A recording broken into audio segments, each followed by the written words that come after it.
Am I on? Yes, ma'am. Woohoo! You are. I'm just finishing some. Welcome to the very, very exciting pre show where I share the program everywhere. And then we push the button on the radio side in about 3 minutes. Usually give them till 5:01. Alrighty. Sound like a plan?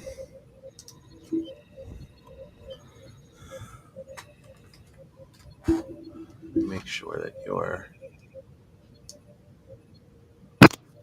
volume is up. Got you at about 110%.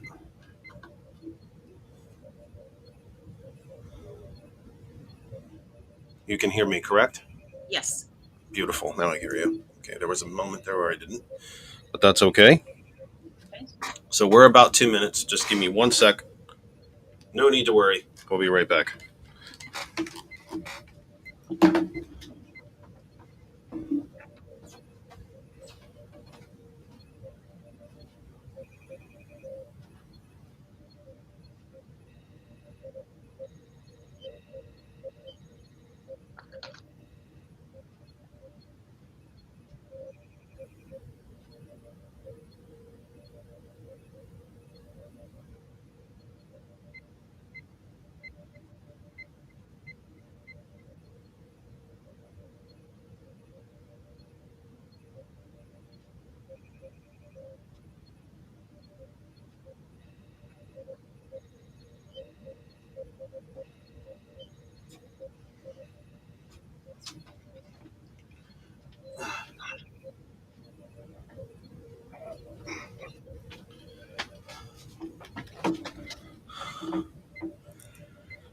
All right.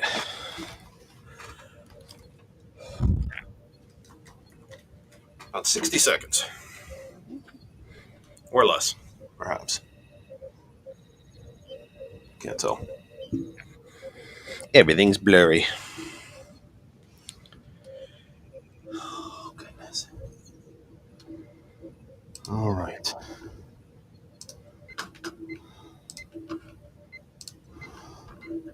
And 5:01. So now we will be live in 3, 2, 1.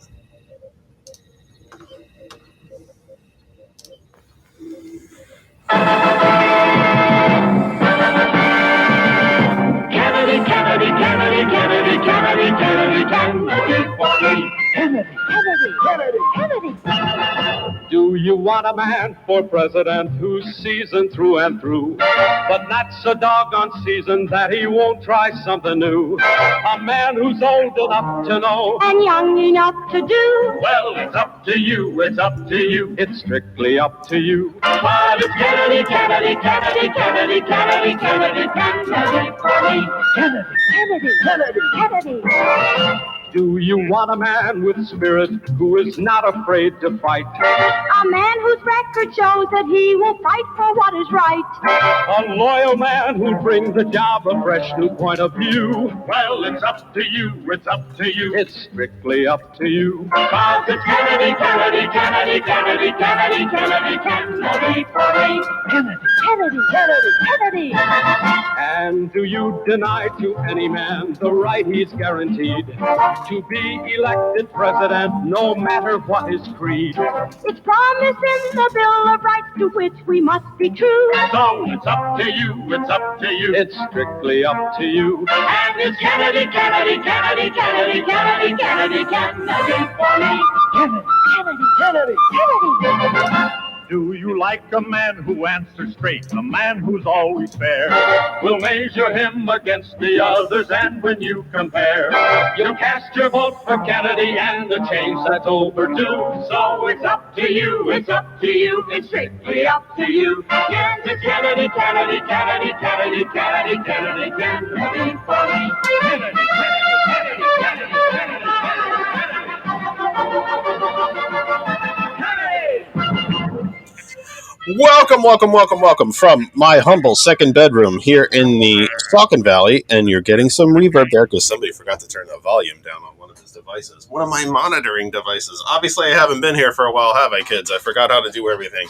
From my humble second bedroom here in the Saucon Valley, part of the Lehigh Valley in the Commonwealth of Pennsylvania, part of these United States, North American continent, Western Hemisphere, on this planet Earth, the only one we have, third rock from the sun in the Terran solar system, part of the Milky Way galaxy. This is the Kennedy Effect, live with you for May 21, 2023. Well, kids, where to begin? Where have we been for 3 weeks, I think it is now? Where have we been? Well, we were in Facebook jail, and then it was Mother's Day. And as Randall so kindly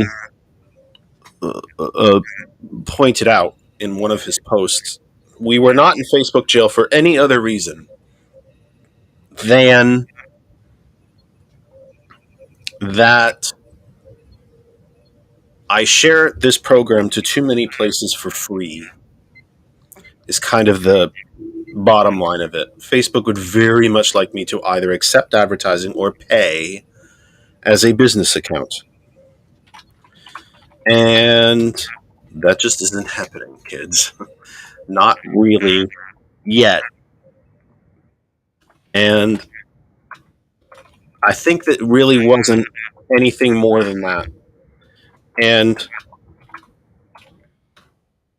But we've found a way around it, so to speak. And what is it? Without drowning you in technical stuff. Well, if you've noticed that the program looks a lot different, it's because it does. Especially the lava lamp behind us. That's kind of funky. But that said, we're using a new program, as you can see in your upper, what would that be? The upper right-hand corner, called Restream. The Restream happens to be in blue and orange because they were supporting Ukraine. What this program has allowed us to do is to share to Facebook, the 100+ places across Facebook, and YouTube all at the same time. And on top of that, if you comment on our program from anywhere that you're watching it, I will see it. I won't miss any comments, thank goodness, because I know that I have in the past. Somebody watches at one of the groups that is kind enough to let us share, but I can't see someone comments or they ask a question, or as I always say, they agree, disagree, jump up and down, scream, whatever it might be, and I miss it because it doesn't happen to be the group that I'm watching in at that time. And so now it is my understanding, and when I tested the program, it did work, that if you comment on this program, I will see it, and so will the whole world. It'll be on the screen. Your comments will be seen. So I would ask you respectfully to keep them clean, if you would, without any extra flowery language, so to speak. Let's keep to the Queen's English. Huh? Even though we are not bound by the FCC, I do try to keep it that way, keep it clean, etc. Even though I've let them slip. I mean, as you well know, folks, I let them slip occasionally. But let's not, shall we? So that said, that is what we are doing this week. And if it works really well, we'll continue to do it. And this should keep me out of Facebook jail because I'm not using their own video streaming. And we get to be on YouTube at the same time. So there's really no place that you can't find us at the moment. And if I should decide to subscribe to this service, I can go to 6 different places, I think it is, at the same time. And perhaps we'll look into that as well.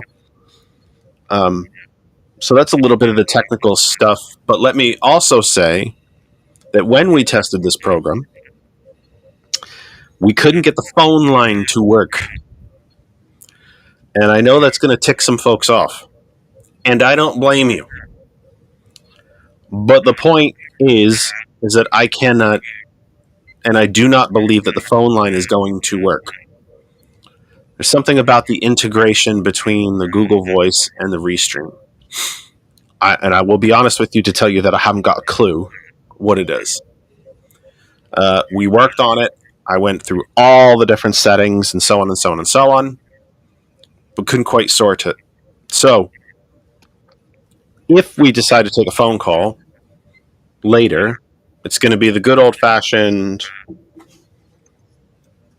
hold the phone up to the mic, in which case you will not be able to hear anything as a response from my guest.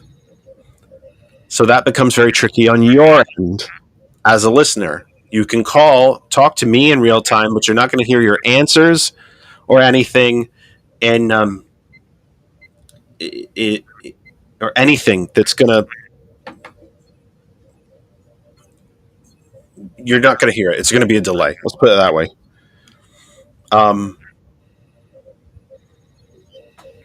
So there's that.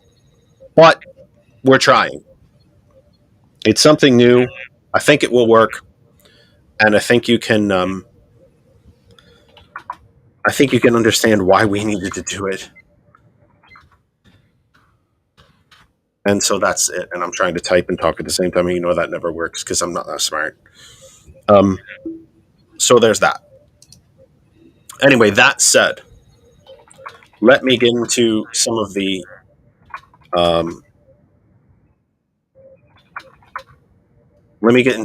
normal stuff that I would normally do to start a program. And that is to everyone across the Facebook universe who has allowed us to be part of your timelines, your group, your national pages, your own personal pages, whatever that might be. Thank you, thank you, thank you, thank you. We have shared the program to over 100 different places again this week. And we appreciate you. We could not be here without you. Liz, you can share it from any group I've sent it to, including Pennsylvania Stop and That Other Side of Information and my own personal timeline, the Jeff Kennedy. You can share it from any of those. I can actually, believe it or not. It doesn't look like a lot, but it's probably spread out, or it's a different sort of. I'm still shaking this whole thing out. I got to be honest with you. So that said, I'm doing a little production work live. Wherever you might be across the Facebook universe, thank you for being there. Stay where you are. If this all works as it should, I will see your questions and comments from wherever you are posting them. Anywhere across Facebook and live on our YouTube channel, That Other Side of Information. If you would like to come to our home group page, as always, you are welcome to do so. You can watch the program there. Again, it's been shared to about 100 different places, or I think over 100 different places. You can watch it wherever it is. You're always welcome to come to our home group Facebook page, that also called That Other Side of Information. The program is there as well. No matter where you are watching, I should be able to see your questions, your comments, all of it. So let's try, shall we? And let's see how we do. That said, hot101.net. Our name is our web address. I am very, very humbled and pleased to be back on hot101.net. And it's just an extremely important part of our program and an extremely important part of our listening audience and our audience overall. If you don't know how to listen to hot101.net, you haven't been listening to me. It's very, very simple. Our name is our web address. Hot101.net. Take you right to our main page. If your device connects to the internet, you can listen to hot101.net anywhere. I got all choked up. I was so excited. Anywhere on the planet. Anywhere. on the planet. If you can connect to the internet, you can listen to us. But you don't have to go to the main webpage. You can use our apps. Go to the Apple App Store if you have an Apple device, the Google Play Store for Android, and use the TuneIn radio app for any other type of device. Go up to the search bar, type in hot101.net, and you can listen to us there anywhere around the globe. And that is pretty much the opening BS of the program, all the technical stuff and all the where have we been stuff. Even with that said, it is our plan not to be here again next week. Already we're not another week out because next week is Memorial Day weekend. We never usually come to you on a holiday weekend, but we will return in June. So I hope you enjoy the new everything, the new graphic, the new look, the new whatever you want to call it. I hope you enjoy it. I hope it looks good. I hope you are watching. I hope you just dig the whole deal. So that's us for today. So let me get to my guest who has been extremely patient with me while I ramble on about technical crap. There is a group in this country that is funded by billionaires. No shock there, right? There's lots of them. This particular group is a very special mission. And when you say special mission, it also kind of makes it sound almost like a worthy endeavor. It is not, but we'll get into that. This group is probably one you've heard of, and if you've not heard of it, you better. And that is Moms for Liberty. And as we're going to find out, many of them are not moms. They are very much for liberty, their own, not really anybody else's. The goal of the group, as we will discover in our time with our guest, is to fundamentally change, degrade, dismantle, profitize public education. Because there are several billionaires in this country who have made money on education. They've become billionaires on education by making it for profit. Specifically in the private, religious, charter, and cyber charter areas of schooling. Taking your tax dollars, $8,000, $10,000, $12,000, $15,000 a student, depending on where you are in the country, spending about half of that on a student and putting the rest in their pockets. So how do we, if I'm a billionaire and I've made my stockpile of Scrooge McDuck gold coins by profitizing education, how do I boost my business? How do I attract, quote unquote, more customers? Well, I need to convince them that the product that they're using isn't any good anymore. So how do we do that? We attack, we spread rumors, we go to school board meetings, yell, scream, we threaten violence. And we do much of it in the name of, quote unquote, liberty, democracy, and God. When none of those are actually what's happening.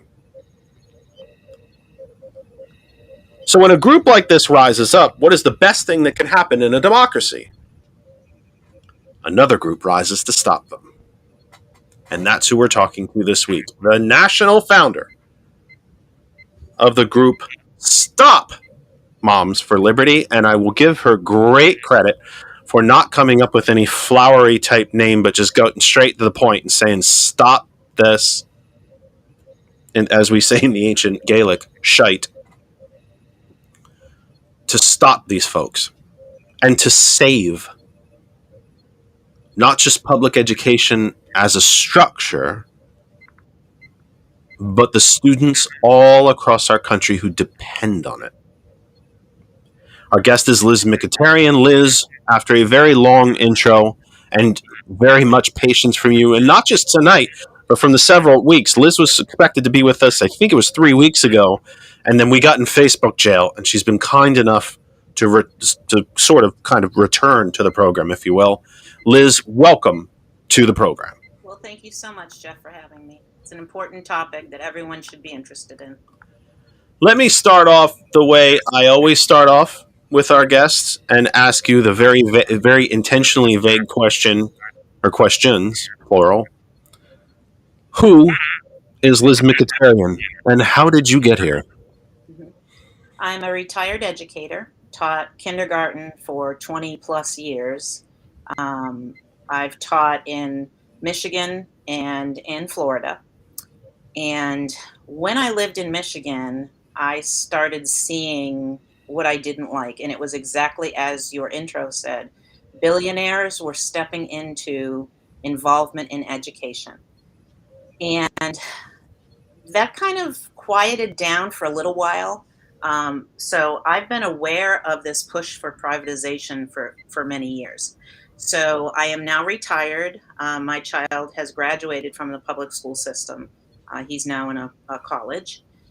And it's time. It's time for those of us that are in a position where we can become advocates, we can speak freely, that we actually save our public school system, because you hit it on the head. This is a very well scripted national movement to frighten parents under the guise of, you've got to protect your children, with things that in 99% of the cases are not happening in our schools.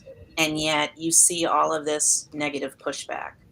I've lived in Florida for quite some time, and honestly, I thought I would just be teaching my little reading groups in the corner until I went away and retired and, started reading a lot of books.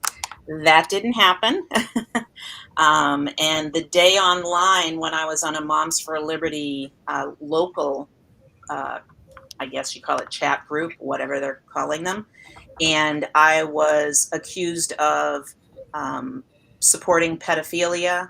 I was called a groomer, and I thought, what on earth is going on here? So I've been watching Moms for Liberty grow. It actually was developed in my county in Florida. In the next county over, there were 3 original founders, and I really didn't think much of it at first. I thought it was just, a sore loser kind of situation for a school board election, that Tina Descovich, one of the national founders, was just, reacting to her loss. But when Bridget Ziegler over in Sarasota got into this mix, then we realized that this was actually an instrument of the Republican Party to gain voters. So that aspect was going on. My former knowledge of this Billionaire Boys Club and Girls Club, I shouldn't say one or the other. Betsy DeVos. Yes. Betsy DeVos is kind of the leader of that whole push of, hey, there's money to be made in them there hills. And unfortunately, I watched, some of the negative things that happened when she was applying her philosophy in Michigan, most specifically in Detroit public school system. So took a back seat and just kind of watched for a while. And then it escalated when I thought, if they're calling me names, then that means they're calling all of my colleagues names. And these are about the most atrocious names that they could use in slandering an educator. This is our life's work, is taking care of children. And to make those kinds of claims about my colleagues, I just couldn't stay quiet any longer. So I kind of researched around, and I saw the trajectory that Moms for Liberty was having, which was tremendous. They've done a fabulous job of spreading what they're doing across the country. We know that they are funded by dark parties. We cannot prove that because they, have filed as a 501c4 strategically so that they don't have to disclose their funding sources. And what I saw was that there were great pockets of resistance happening across the United States, in various states, in various small counties. And the thing that was missing was the communication tool for all of them to talk to each other, to share strategies, to share successes, failures, just to guide one another in their approach to fight back. And so what has developed under our umbrella, I think we're at 27 or 28 states now, where we have chapters, and they're going like gangbusters talking to each other. I don't even know half of what's going on in these different states at this point because they've gotten together and they're talking to each other and they're very actively fighting what they see happening in their local areas. So the whole mission of Stop Moms for Liberty was a communication tool to link all of these various pushbacks together, and we believe it's been very successful. We hear every day from members, thank God this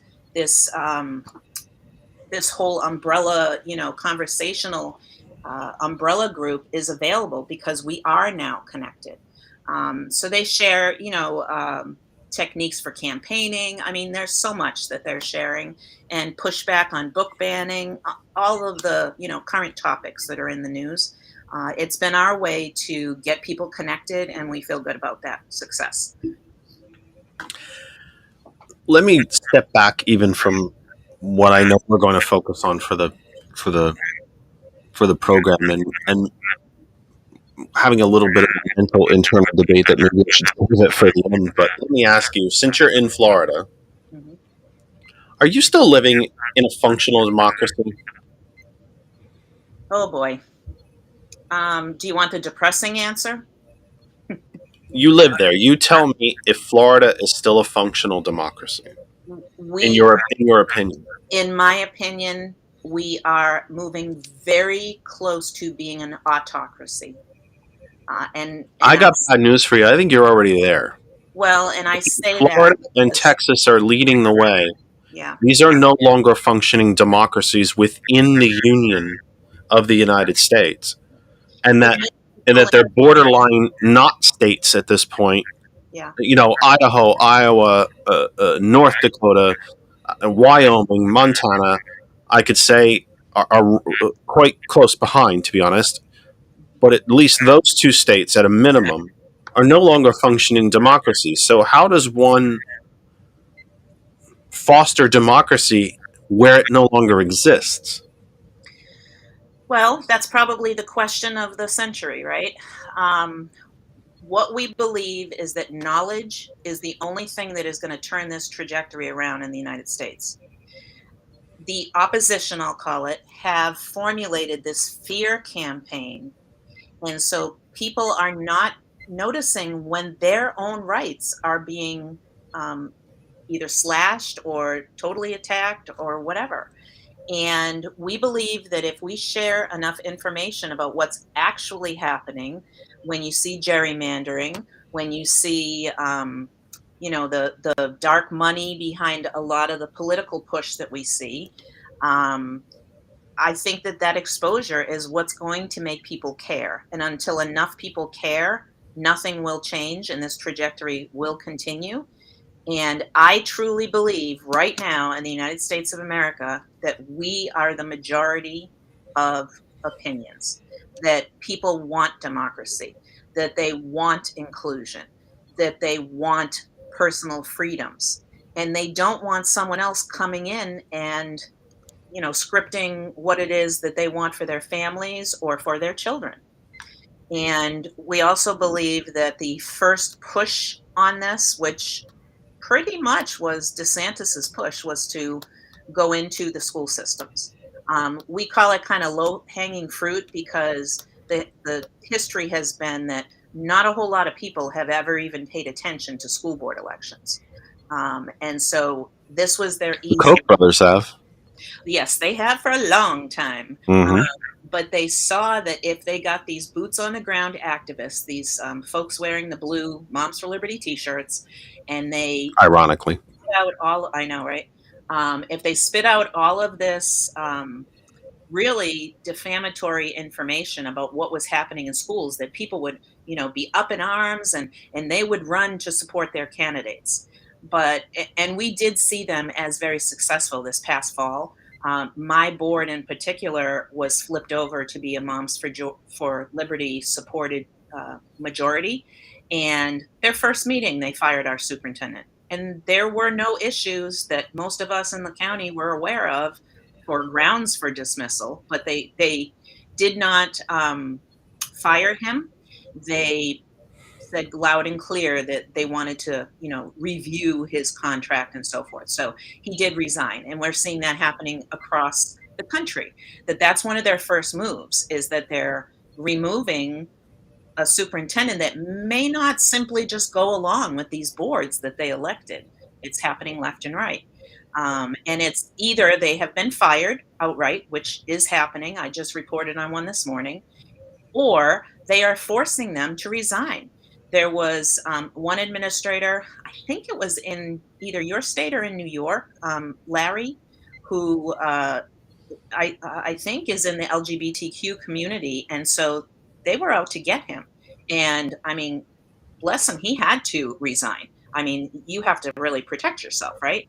So we see that happening, and democracy is a funny thing. Nobody really understands it until they don't have it anymore. And what's happening now are these little inroads to attack our democracy and to put in either theocracy or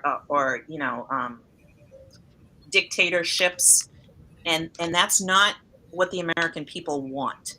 The folks that have been, I don't know what the right word for it is, but they have been convinced that the public school system is atrocious. As you said, that was a scripted thing. They believe that there's this big conspiracy to undermine all of America by, indoctrinating our children in the public school system. And it's just unfortunate because some have latched onto that. Probably some of your listeners have latched onto that. Mm-hmm.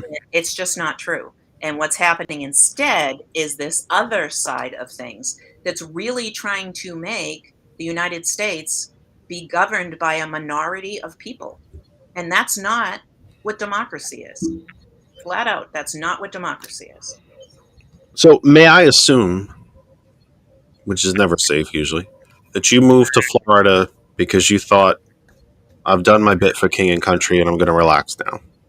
No, I was working in Florida. Okay. I worked for probably, 15, 20 years in Florida. Is there any way to properly describe the change that you've seen in Florida in your time there? Is there colorful language to really explain? Because Florida, not all that long ago, was a solidly blue state. Is there any way to really go through what you've seen as a change in Florida? Not to overly focus on Florida, but this is the birth, in many ways, of this movement. So, if you want to call it a movement, but is there any way to really encapsulate for folks who don't live there just the amount of change that you've seen since you've been there? Well, let me disclose, when I moved to Florida, I was a Republican. Had been in the Republican Party for many years. I'm originally from the Massachusetts area, so I grew up and my early years were as a Democrat. Switched to the Republican Party just because I thought it was, anti-big government, the things that some Republicans really stood for in years past. When I moved to Florida, I was still in the party, not real active in politics, but I saw such a turn in the Republican Party under Trump when he was elected. And I saw this just vitrios, and I thought, I can't be associated with this kind of attack on my fellow man. And so I left. I'm now an independent. And yes, the state of Florida has had this huge infiltration, and they're being advertised as, the free state of Florida. We have less rights than so many other states right now, but people are buying, the rhetoric that's being spewed. Now it's going to become campaign trail rhetoric by DeSantis if he does decide to run. When? And it's just not, it's not the truth. We right now in the state of Florida have a housing issue. We have an insurance issue. I mean, you go down the line, we have a drug issue, and none of it is being addressed by leadership. Instead, they're on this whole mission to take away individual rights. And they have foot soldiers in the Moms for Liberty movement. And so as that, that messaging spreads across the nation, that's why everyone needs to pay attention, because this isn't about just your little local school, although that will be impacted. This is about the fundamentals of democracy across the United States. Right now, as example, an individual can walk into a school district and demand that a book be taken off of the shelf, and it's taken off the shelf. That is against democracy. I don't care what And you. for no good reason that I'm aware of. No good reason. Am I correct? Most of the time they don't even read the books. It's, they look at the national list that Moms for Liberty circulates, and they put out a name and go attack that name, and so forth. And our position at Stop Moms for Liberty has always been that there will always be a place for parents to have voice and to raise objections about anything that happens in our school system. They've always had those systems. Maybe they chose not to use them, but they've always had a way to be involved. And what's happening now instead is they are going around those systems. There's always been a process for objecting to curricular material. There's always been a process for objecting to books. There's always been a process to meet with a teacher to talk about what's wrong, or what you disagree with in curriculum. And to be honest with you, Jeff, if they had followed those processes, if they had simply raised their voices of concern, then I probably would have been right there next to them, fighting the battles with them and saying, you know what, this parent has this concern. Yes, let's review this. Let's, set up meetings to make sure that everything's on the up and up. And they didn't do that. They didn't do that. Instead, they went on this fear and horrible accusation campaign against educators. They obviously don't know who educators are. They don't realize how much of our own lives we give up. That's a good place for me to butt in rudely.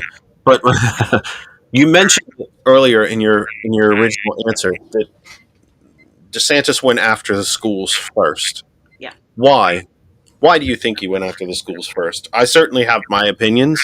Yeah. One is, again, we want to privatize and profitize public education. The billionaires want your tax money. Socialism for the rich, rugged individualism for the poor, and reunionize. And he certainly doesn't want that. No. So he also doesn't want to spend money on public education in poor areas and in areas of color. Education is for rich white people. And perhaps my question is a two-part question. Not only, well, let me start with this question, and then I'll ask why the schools. Do you think Mr. DeSantis actually believes in any of this crap, or do you think it's just politically expedient? I can't put out because there's been postulation on both. Right. That he is in fact a true believer, and that in the quiet times when it's just certain people around, he knows it's all BS, but it gets votes. I think there is something very valid to that point of him seeing that it's working and seemingly working in his favor. And this was all done in coordination with Moms for Liberty. He's not out there making legislation on his own. Moms for Liberty, through the Liberty Institute, they're actually crafting legislation and sending it to states to put together, and they get somebody to back the legislation, and then boom, you see things going through because you have professionals crafting legislation. Are they working with ALEC? Are they working with ALEC? ALEC, yes. Legislative Exchange Council, which is fully funded by the Koch network. Correct. Yes, that is one. Created by and funded by the Koch network. Mm-hmm. That is. So this so-called institute, the irony of which is absolutely inescapable, to use a term of an institution of higher learning, to craft legislation to destroy learning. So ALEC and this institute are working hand in hand then. So in that case, if we're not 100% sure where the governor is coming from, and I think you can make a very solid case either way, that he is actually a true believer, a conspiracy theorist, truth warrior, so to speak, or that he just knows it's politically expedient like Sean Hannity, or Ben Shapiro or Laura Ingraham or any of these other people who don't believe anything. It just makes money. Right. That said, why do you think he targeted the schools first? Is it the unionization? Is it the privatization? Is it trying to strip education from poor communities and communities of color? Or is it all of the above? I think all of the above, but I'll refer back to what I said, that this is the battleground. Schools are the battleground because they can get people fired up to go to your local school board meeting. Better sometimes than to get them to go and speak in front of a legislative assembly in, whatever the state capital is. Um, the parents that are involved in this, I would say it's probably 50% now, don't even realize what they're involved in. And they truly believe they are simply speaking up on behalf of their children. They truly believe they are trying to protect their children from these horrific things that they have been told are happening in the public school system. So it's almost like a captive audience of warriors. They call themselves joyful warriors. It's not very joyful in my estimation. And I think that it's like the low hanging fruit. People were not paying attention to school board elections until just recently. And people, as you move up the chain, we all know voter turnout is the biggest when you have a presidential election. That's the most far removed from the voter of any election. So when you see, the attack coming in from the bottom, they didn't go to this national attack because they knew that they wouldn't have a majority. In small, I'll say very various communities, they can form a little army, and their army can be relentless because some of them, as I said, think they're simply protecting their children. And the whole thought that, there's a white supremacy component of this, that there's a Christian nationalist component to this, all of those are valid concerns that every U.S. citizen should be concerned about. And you know what, Jeff, if I'm wrong, I will be the first one to say I'm wrong. But I've been working on this, and I won't say working, but studying this for 30 years, from the days of Betsy DeVos in Michigan.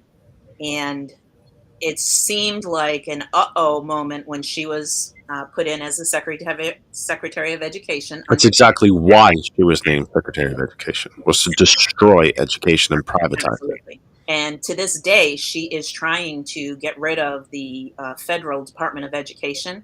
And I'm here to tell you, the people that should be most afraid about that are families that have students with special needs, because their special needs are guaranteed by the federal government, not by your states or by your local. The federal government is what has made all of those rights available to those children. And if they get rid of the federal piece of that, I don't know what will happen. I've had kind of a mantra of who's next. They have come after the LGBTQ community. They've come after the Black and Indigenous community. They've come after the Asian community.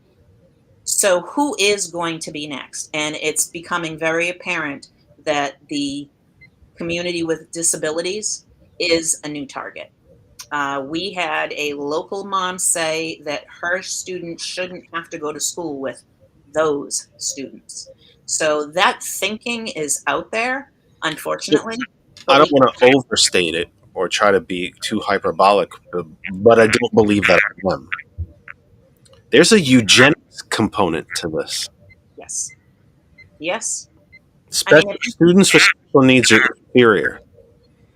LGBTQ plus trans students are inferior. They're broken somehow. Correct. But then again, so are Asian students, AAPI students, Black students, Latino students, anyone who's not white. Mm-hmm. And even then, the poor whites, there's something wrong with them too. So there's an actual eugenics sort of component to all of this. There absolutely is, and people that are, having these fights on the ground oftentimes don't understand the big picture. I was recently at a meeting. A gentleman was decked out in a Moms for Liberty t-shirt, Moms for Liberty hat, what have you. And all of them, I'm sure, were made in the United States. Yeah. So after the meeting, I had a private conversation with him, and he shared his concerns of indoctrination and what's happening at his child's school, and I said, are those things happening at your school? And then he says, well, no, not at my child's school, but at the school down the street, whatever. And I asked him a question, and I just simply said to him, do you understand that what's happening through Moms for Liberty may mean that your daughter's school will close down? And his mouth hit the floor. And he said, what are you talking about? And I said, this is a national plan to undermine the public school system. It's not to improve the public school system, because frankly, these people would be in there trying to help on committees and volunteering and It's to everything else. end it. It is. It's to end it. I said, so do you like your child's? Oh my God, I love my daughter's school. I love her teacher. I said, what you are doing is fighting against that. And he said, oh my God, I'm going to talk to my wife when we get home, and we're going to do some research. And I said, thank you.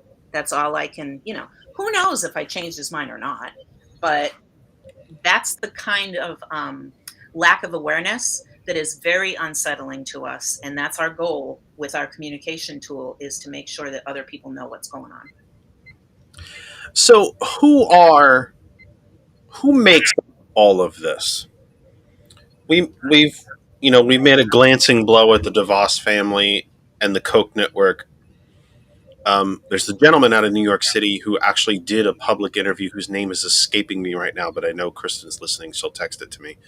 Who did a very public, open interview and said, yeah, I take billionaire money. My job is to destroy public education. And he said it flat out.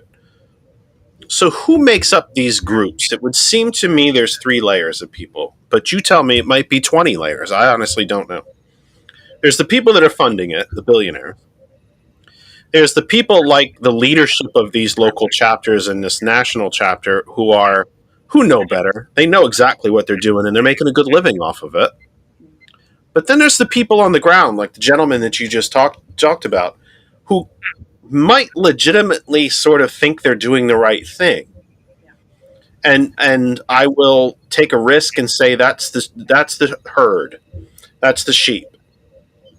You have the people paying, one of the great old jokes about Fox News is billionaires paying multimillionaires to tell what's left of the middle class that poor people are coming for you.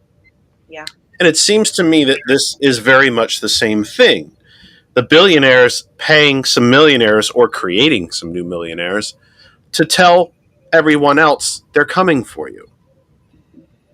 So who makes up, tell us who makes up, what's the hierarchy of this group, if you I will? would add one other layer, and I would say the political layer, the takeover of governorships, of legislatures, because that is who obviously the big money funders are putting money towards as well. And so, that would be that next step down with, and I won't even say it's, Republican or Democrat, because frankly, I don't really even care at this point. I just know that people are doing things to help destroy our public school system. They are doing so with things that are not necessarily true, and it needs to stop. So, and I think you are right that underlayer of the movers, the doers in local areas are definitely folks, some of which don't know enough about what's actually happening. And we're hoping that we can start instilling some of that messaging as far as, our side of things, our side of, I guess, the debate, going to school board meetings and giving the other half of whatever it is that, 5 people are there to complain about. It's like, meh. So, and I'm not even saying that they don't have at times some valid concerns. Again, they are going about trying to get a voice in such an awful way. How can you expect, a classroom teacher to listen to you when you first called names, when you've posted their name online? They're not going to listen to you. And it's really a shame that has been the tactic that has been used in that lower level of of what you were discussing. As far as the leadership of Moms for Liberty, so one has officially, unofficially backed away, Bridget Ziegler over in Sarasota, Florida. She has bigger fish to fry. She's now on the Board of Education for the state of Florida. She is now on the Disney board. She is thoroughly involved in Liberty University. She's an employee of theirs now. So I think she thought that maybe she needed to separate herself out a little bit. I don't know. But she's truly still involved. That's, without a shadow of a doubt. So she's made her money and she's moving on to bigger and better things, quote unquote. Maybe. And I think it's just really disingenuous that this leadership of Moms for Liberty is not even coming up with their own, I'll call it stuff, for lack of better words. If you go to their push, it's all things that have been crafted by Hillsdale College or by the Heritage Foundation. They're not truly a movement of solid and valid concerns. They are trumpeting stuff that has been put out by that top layer that you talked about for a long time, and they've done it through the just the different venues that they have. Hillsdale College, although it is quite small in Michigan, has a huge followership. And so that has been used across the United States to funnel out this messaging that, parents are not having their rights. And it's ludicrous that, and as a person that's been following it, it's so transparent and obvious to me, but I understand that it takes a lot of people a lot of learning time to kind of, get in the mix of what's actually happening. And it's not. It's a long time to separate yourself from a cult. Yeah. So, and I won't cast aspersions on the members of Moms for Liberty, but there are some truly awful members. And it's time that they are being exposed, and it is happening across the U.S. There was just an interview on CNN of a leadership person from Colorado. If you watch that and you thought everything she said was okay, I mean, you got to do some more studying.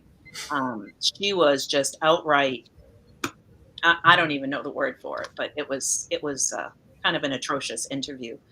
Our largest example was a leader in a Monroe, Pennsylvania chapter this is a criminal.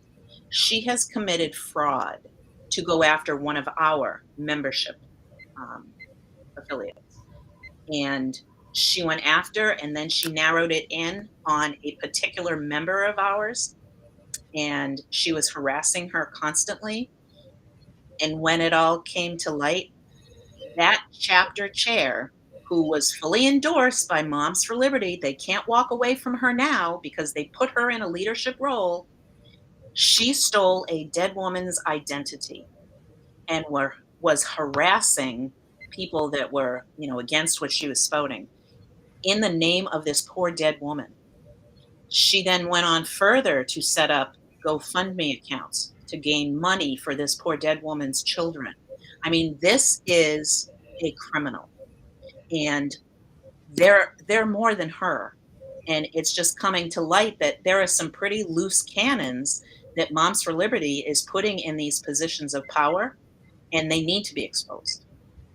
As the twice impeached ex-president said himself, only the best people. Yes, they're all very nice people, all very good people. And, so we've been attacked with, we're going after people, we're targeting people, blah, blah, blah, blah, blah. There's probably some listeners on today that are, anti-me people. And wait to hear from them. I only share truth. I don't go after people. If within our membership, people take a wrong act, if they post the wrong thing, I try very hard to remove anything within our membership across the country that I believe, may have gone too far or whatever. We have had a policy, don't go after someone's kids. And so this group that is out to get me decided, oh, well, first they'll go after my son. Now they'll try and go after my husband. And it's not going to work. because they don't have anything. I honestly was a little kindergarten teacher.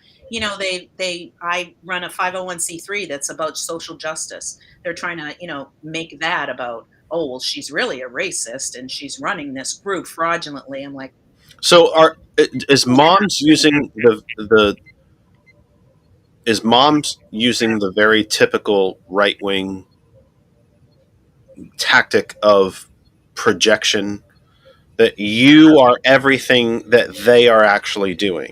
absolutely. You're the one. You're the one that's doing the illegal things, threatening the violence, going after this, that, and the other thing, and you're a racist, and et cetera, et cetera, et cetera. So the moms are using the same type of right wing projection that you can see from, everywhere from Trump to Ted Cruz, all the way down to these local school board candidates. Do I have that? Is that pretty much the big tactic to come after you? So, yeah, I think that's mostly the tactic. And it's kind of one of these back and forth things. I don't even get involved in that argument because I'm not going to debate with someone online that has a specific purpose. There is an actual page set up against me. I haven't been on it once, and I'm not going to comment on it once. And that all came to play when I sent a correspondence to the head of Moms for Liberty, and I believe that all of this is in retaliation for that. And my correspondence simply said, "You can't come after my child."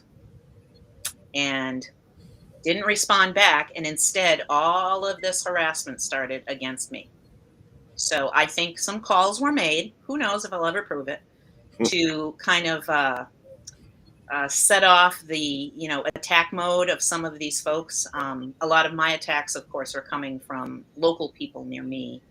But I'm not doing anything wrong, so I'm not sure exactly what they're trying to accomplish, other than trying to make other people more mad that were already mad in the beginning. I mean, if you have followers that believe that there are kitty litter boxes so that kids can go poop in the hallways of schools, there's not much I can say to, fight that argument. No, it's not happening. It's deplorable to me that the whole issue of litter boxes has come up nationally when litter boxes were put into schools in case kids had to go in lockdown if there was a shooter in the school, so the kids would have a place to go to the bathroom. And as a kindergarten teacher, I think that's probably a pretty good strategy. And yet, it has been turned into this horrific, oh, look what they're doing. They're allowing kids to be cats and poop in the halls. And I mean, it's just ludicrous, a lot of the stuff. They go after But individuals. that's one of the old Nazi techniques, isn't it? Is It the is. daily outrage, and that tomorrow's outrage has to be so much more outrageous than today's, Yeah. which will then be more outrageous than Tuesdays has to be more outrageous than Mondays, and so on and so on and so on. Yeah. How much does Reverend Niemöller's poem mean to you in this effort? Say that again? How much have you ever read Reverend Niemöller's poem I don't from think the rise of fascism in Nazi Germany? so. And if I can bring it up fast enough, I will. Yeah. I will Or find post it. it on our page or something so our members can also read it. There are some strong correlations going on. And I mean, I could get kind of freaked out and say, oh, I can't fight against this. But I think that we can fight against it because I do believe the majority of Americans are decent Americans and don't want to hurt others. And that's what's happening, is that people are being hurt. And the same, you know, statements they made, oh, well, if I was alive during the time of the Nazis, I would have done X, Y, and Z. Well, guess what? It's time right now for people to know and to take action. Well, I'd like to read this to you because it seems to me that this is very much it's why I use the word fascism so much, Mhm. because there's nothing wrong, as you said yourself, there's nothing wrong with speaking truth. Mhm. This is the truth of our time, that we are seeing a fascist effort to take over this country, and the schools are I hate to say, merely another target of it. I do think that this billionaire class has made a very conscious decision, together, openly as a group, Mhm. that democracy is no longer convenient. They don't need it to hoard wealth. In fact, they do a hell of a lot better when the fascists are in control. And by attacking education, not only do we get to privatize it and profitize it, interesting how these free market capitalists want all of your tax money. And that's all they really want, is to put that tax money in their pocket. We see it here, right here in my own Lehigh Valley. The Bethlehem School District, I think it's up to 40% of their budget goes to charters. Mm. And guess what, kids? They're not spending all that money. No. Whatever money a private charter, online chart, or cyber charter, private religious school doesn't spend on a student, that goes in their pockets. That's how it gets profitized. Now, technically, legally speaking, in the Commonwealth of Pennsylvania, for-profit education is illegal. But if a cyber charter, a charter school, gets $10,000 to educate Johnny, but gee, they just only happen to spend $7,000 of it, and usually it's a hell of a lot less than that. It's usually about 50-50. The rest of it just goes in their pockets. So I'd like to, as we go to the top of the hour where I need to do my reset, let me read this for you and give it to you, give you something to think about as we enter hour 2. Okay. In fact, I will do something smart, and I'll actually put my glasses on because right now it looks like blur. So that would be pretty smart if I did that. I've read this several times on the program, folks. If you're used to being with me, if you've been with the program a lot of times, you've heard this before, but I think is no more appropriate, or couldn't be any more appropriate than for this topic. This is Martin Niemöller's poem that he wrote in, I want to say it was 1936, but I think I might be wrong about that, but I'm pretty sure it's 1936. First, they came for the communists, and I did not speak. Then they came for the socialists, and I did not speak out, because I was not a socialist. Then they came for the trade unionists, and I did not speak out, because I was not a trade unionist. And then they came for the Jews, and I did not speak out, because I was not a Jew. And then they came for me, and there was no one left to speak out for me. And it would seem to me that this effort, not just by Moms for Liberty, but by the entire right wing, first they came for the trans kids. Then they came for the LGBTQ community. Then they came for the asylum seekers. Then they came for the Black Lives Matter protesters. Then they came for the Democrats and the progressives. Then they came for women. All women. And what does that leave you with? Then they came for the blacks, the Latinos, the poor. Who does that leave you with? It leaves you with 1850s America. Yeah. White male property owners. 6:01 Eastern Time here. The Kennedy Effect has returned to you from the abyss, if you will, the digital abyss. We have returned from Facebook jail, and we are back with you in a whole new way, using a brand new way to come to you, Restream.com. You can listen and watch us anywhere over the 100 different places that we have shared the program on Facebook. You can comment there, and if everything works correctly, I should see it. I'm not sure it's working that way quite yet, but I'm supposed to be able to see it. But if you go to my own Facebook page, just the Jeff Kennedy Facebook timeline, you can comment there. But we have also shared the program, like I said, to about 100 different places. I'm supposed to be able to see those comments regardless of where they come in. So I hope that you will enter your comments and questions and push this discussion further along. If you've ever tuned into our YouTube channel, youtube.com/thatothersideofinformation, we're live there too. Pretty cool stuff. And you can comment there as well. You might see on your screen on the right a series of comments with different looking circles over them. You can comment through YouTube or Facebook, and I will see all of them. Only drawback so far this week, and George and I will have another 2 weeks after tonight to work on it, is I do not believe that the phone is going to work properly. We did test it. We couldn't get it to work. We've been hashing about with it for quite a while and haven't quite sorted it out yet, including the tech help at Restream itself. They didn't quite understand my question. I don't say that something odd to them. They knew what I was trying to do. They just couldn't quite help me. So we'll continue to work on that. So I'm not sure we're going to be able to take phone calls. So I demand, he said, no, I'm not demanding anything. Let me be silly. I'm not actually demanding anything. I've strongly encouraged your comments and questions to be entered at my Facebook page, the Jeff Kennedy page, any of the places that we have shared the program, or our YouTube channel. We are live on both places. Enter them in. Push the conversation along. If you have questions, I want to ask them to our guests. So please do so.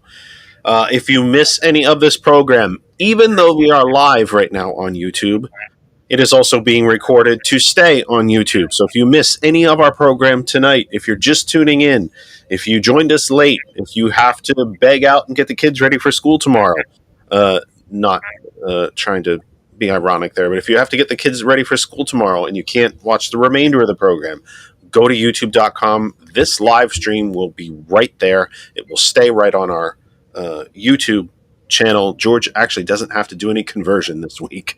It just made his life a lot simpler. But you can go to YouTube and still find this. It will still be there. It just makes it a little easier. George doesn't have to do the work he usually has to do to change the different video formats. It will already be there. And of course, this program will live on as a recorded version anywhere that it has been shared on Facebook. So if you missed any of the program, you can always catch up with it during the week. So wherever you are on Facebook, please remember that our home group Facebook page is That Other Side of Information.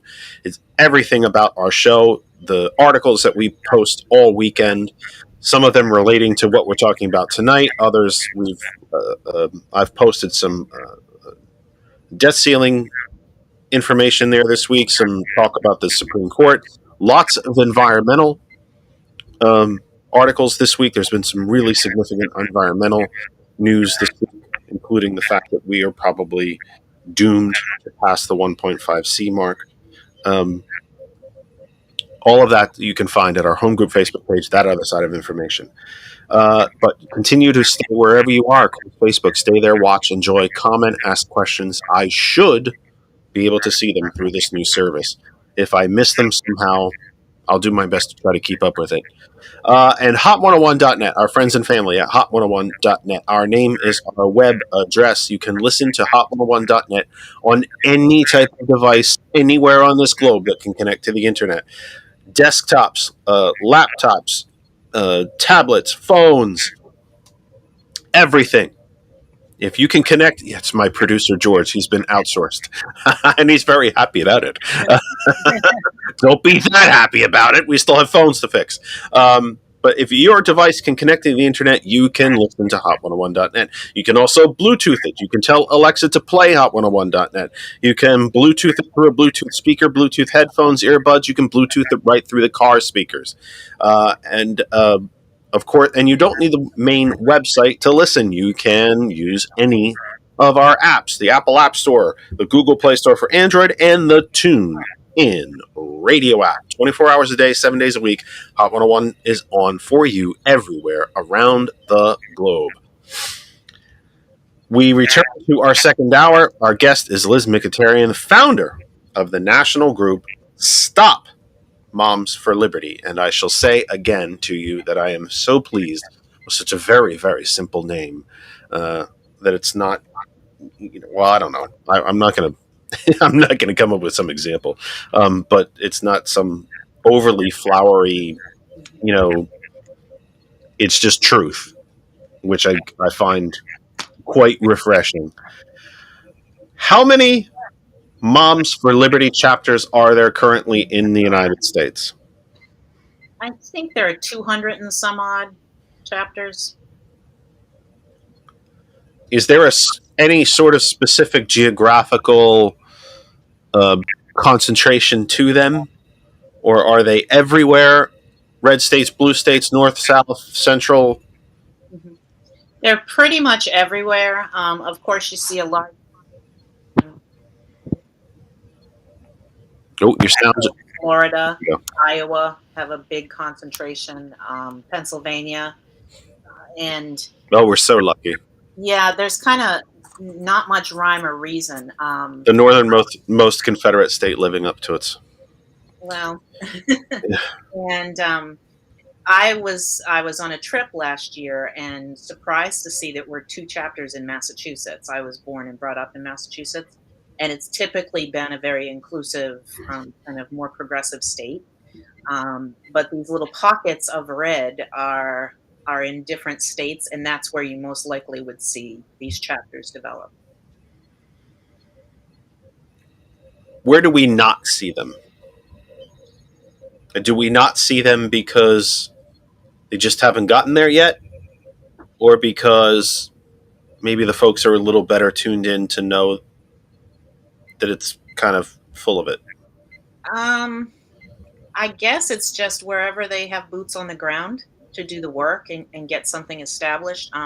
They've made a priority to have chapters in every state, and it could just be, waiting for somebody to step up to run said chapters.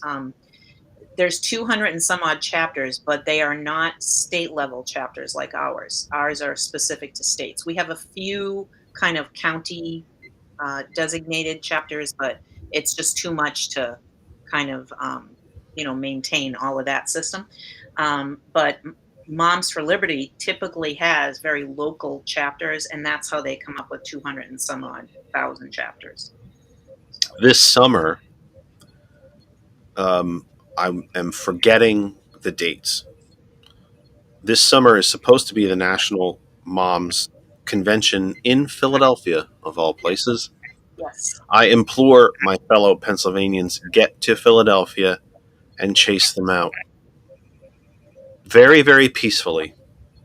Stand across the street, be peaceful, chant, bring signs, sing, whatever you need to do, but make sure they know that you know who they are, where they are, and what they're doing. Never, never, never, never, never, never, never violence, ever. Stand across the street, be loud, sing, chant, clap, bring your signs. Let them know that you know who they are and what they're doing. And I believe that that's in. I'll try to Google it here and not lose my focus, but yeah, it ends on, I think, July 2nd. So it's that previous week leading into that. And we were actually going to stage our own protest, but it's come to light that, already people are at that Marriott protesting. I think yes, because they're trying to. The Pennsylvania Democratic Party has had meetings at that Marriott. Yeah. So, for them to host this, whether it was because they were unaware of the impact of Moms for Liberty, I don't know. But there's a petition with, 30,000 signatures or something. And Marriott, to this point, is not really listening. And so, we started formulating this plan to put something together as Stop Moms for Liberty in Philadelphia this summer, which you're absolutely right. The city of brotherly love is where they want to have their summit. That's so ironic. And one of the few majority black cities left in the country. Correct. And right around the corner from where this Marriott is that's hosting is what's called the Gayborhood, which is a very friendly LGBTQ supportive community. So I can imagine, I haven't contacted anyone directly, but I can imagine they're probably flipping out over this. Like, what? I kind of hope they're flipping out over it. They should flip out over it. So we're currently in contact with some groups there that are staging things this summer. at the time that they will be holding this, Joyful Warrior Summit of theirs. And we will be participating. We just figured, well, that's one of the strengths of Stop Moms for Liberty is we're not reinventing the wheel. We're just connecting everything together. So our plan now is to support those local groups that are going to have that boots on the ground activity this summer to protest. And I think it's wonderful that they've already been groups standing outside of the Marriott saying, "Hey, you have a diversity statement in your go-to documentation, and you are not following that by allowing this to happen." So, they take the typical corporate answer of, "We welcome everyone," and it's hard because there is some point to that. There is the financial component. We understand that. But at one point in time, all business is going to have to decide to be on the right side of history or not. And this going back and, othering other people, that is the wrong side of history. And all businesses, I've just read that Moms for Liberty is now staging a whole big thing pushback on Target because Target is going to have merchandise that is, LGBTQ friendly for Pride Month. I'm like, really? And, businesses will have to decide, are they going to honor diversity or not? And they have Again, to. at the risk of skipping to the end of the story when we have plenty of program left, and you just let me know when you need to beg out. Okay. I really know how to talk, so I'll be here a while. But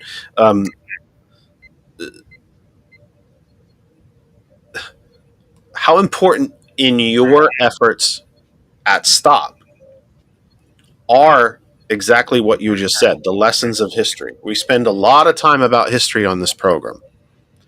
That, wow, the New Deal really existed. The United States, there was a United States before January 20th, 1981. Mhm. And it was pretty damn functional. So that said, how much is history a part of what you do at Stop? That all we have to do is look at 1920s Italy and 1930s Germany. We know where the story ends. Well, We know what the outcome of this is. yeah. It I'm an actual social studies teacher, so that's near and dear to my heart, and I can't tell you how important it is that we do learn from history. And part of the problem is we've forgotten to learn about history. We've forgotten some of that teaching component. The United States has fought 3 major wars to defeat fascism. Right. The Civil War, which was to defeat a fascist South, Mm-hmm. and let's be honest, that's exactly what it was. We didn't have the term then, but that's what it was. Yeah. World War I and World War II. We've been here before. Mm-hmm. There was a fascist movement in this country in the 30s. Remember the 30,000, I think it was, that jammed Madison Square Garden, the American Nazi Party that met right in the heart of Midtown Manhattan. Yeah. So we've seen this before. Isn't it a bit frightening to you as a social studies teacher that so many people don't understand the history behind this?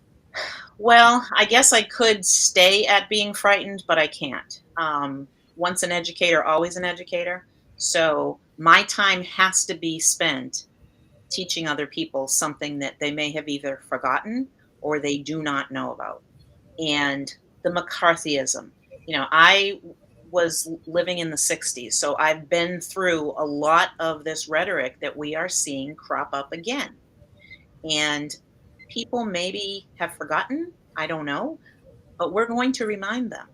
And if we don't know our history, shame on us, because that's how you actually move democracy forward, is you understand what could happen and then you fight against it, which is what we're doing. So yeah, I mean, In one of my theorems that, and I happen to think you're probably going to agree, so I don't think this is going to be a terribly illuminating question, but and as an educator yourself, and I went to college to teach. I didn't finish because Mr. Reagan decided I'd spent enough money, so to hell with me. I had taken enough money of the government's money so the hell with me. I wasn't allowed to finish. But I went to school to teach. Not young children, but more secondary, 6 and above, Mhm. because I was a terribly immature person at that point. I couldn't deal with little kids, so I figured I'd teach bigger kids. And I went to teach social studies as well.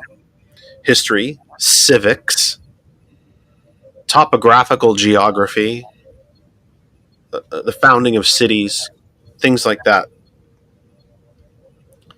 Do you think that part of this attempt, full scale effort, really, it's not even an attempt, where it's full on, to destroy public education? Well, let me back up. As an educator, do you believe, as I do, and I think a lot of people do, that education is still the great equalizer? It is the door to the American dream. If there are any doors left to the American dream, and there are very few, education sure as hell is one of them. I absolutely agree with that. And I will also be the first to say, do public schools need to do better? Absolutely. And there are well meaning people that are willing to have those conversations and improve the way we deliver education. But that's not what's happening. It's being attacked. So when you throw out public education, then that equalizer is gone. The whole charter, not even charter, the voucher movement is all That was to, the first step. yeah, it is all to develop a and haves not community. And people think, well, and they say, oh, so the most underserved. Your sound is going in and out. So I'm not sure what's happening. Forgive me. How's that? Is that better? Yep. Um, the most underserved communities, they can take advantage of these vouchers and they'll get a better education. We know darn well that's not what's going to happen, because typically the vouchers are not the full cost of the private school setting. And then you couple that with lack of transportation, lack of resources, even the lack on some parents' ability to register their kids for one of these, choice schools. We need to have a public education system, neighborhood schools where kids can just be educated. And to make it out to be the boogeyman that it is not is scripted, and it is having some success, unfortunately, but And let's remember the truth of vouchers, too. If you're a poor black family in Center City, Philadelphia, that voucher's not getting you to Montgomery County. no. It just isn't. And not to mention that school in Montgomery County would still have the ability to say, no, we're not taking you. Yeah. So basically, the full voucher program is to give a kickback to those families that would already have been going to these private Tax money, by the way, your tax money. Yes, it is our tax money, and it is unregulated education that these families would then be approaching. And that's perfectly fine. Your neighborhood Catholic school, I have no problem with that. But when you're talking about taking public money, there needs to be public accountability. And it's not. You'll appreciate a historical story. The very first veto was by the second president of the United States, who vetoed a bill that Congress had passed to give government money to churches to provide homeless, unsheltered services. And that bill was vetoed because Mr. Monroe felt that it was a blurring of the line of the separation between church and state. That if we gave government money to churches, even to do this very noble thing, that it would take us down a road, and it violated the Establishment Clause, which I think is something that gets all too lost, unfortunately, in this debate, is the Establishment Clause. Mr. DeSantis is literally trying to establish a religion in Florida, and Governor Abbott is trying to do it in Texas. Yeah. It is blatantly unconstitutional. But let me ask you to follow up the other question. So, if we are intentionally trying to destroy what is one of the last windows to the American dream in this country, what does that? Is this an effort to create a permanent underclass? Yes. When does this bleed into a caste system? When does this bleed into medieval Europe, where the landed gentry and the serfs? Because if you don't have an education, how do you become the next computer programmer? How do you become the next Steve Jobs or the next Bill Gates or the next Elon Musk or onward, onward, onward, onward, instead of sweeping streets, sweeping floors, emptying garbage cans, throwing Amazon packages around a warehouse 1,000 at a time, and if you can't, we'll fire you and find somebody else. How does this not establish a permanent underclass without education? It does. Years ago, So is that the intent, to establish a permanent underclass? I believe so. I mean, I don't know that I have the documentation to prove such a statement, but that is my belief. Well, One it of is a bit of a if A equals B and A equals C, then B equals C yes, kind um, of argument. one of your followers wrote, Right. "Are the voucher and charter programs desegregation of America along socioeconomic?" It's actually segregation Yep. of America. It actually reinforces and rebuilds segregation among Yes. not just race, but definitely socioeconomic. Because again, those vouchers very much throughout the country don't cover the actual costs. Correct. And even if it did, let's use again that sample sample. Where'd I get that from? Example. I was close. They sound alike. Of the poor black family in Center City, Philadelphia. Even if you could, even if that voucher did cover to get you to a place that is being absolutely under siege by Moms for Liberty right now, the Central Bucks school system, Yeah. even if somehow you could get to Central Bucks, or let me take that back, even if the money covered it, how the hell are you going to get there? City of Philadelphia is not providing you any transportation to go 40 minutes north. Right. So it's really a reestablishment of segregation along race, class, and economic lines. Mhm. I really think that once people start studying what's going on, they will see all these lines from history that have been drawn before. And, all these small examples don't necessarily prove our point. But if you look at everything that's going on, if you look at these, folks that they think they're in infinite power, like in Florida, for example, well, we just won't teach about Black people. Really. So, Even when they're sitting right in the classroom. how is that the American way of life? How is that? To make it seem like people just don't exist. And as I said, who's going to be next? If we allow this kind of system of othering, then who's going to be the next other? Are they going to go after retired kindergarten teachers as a category? Who knows?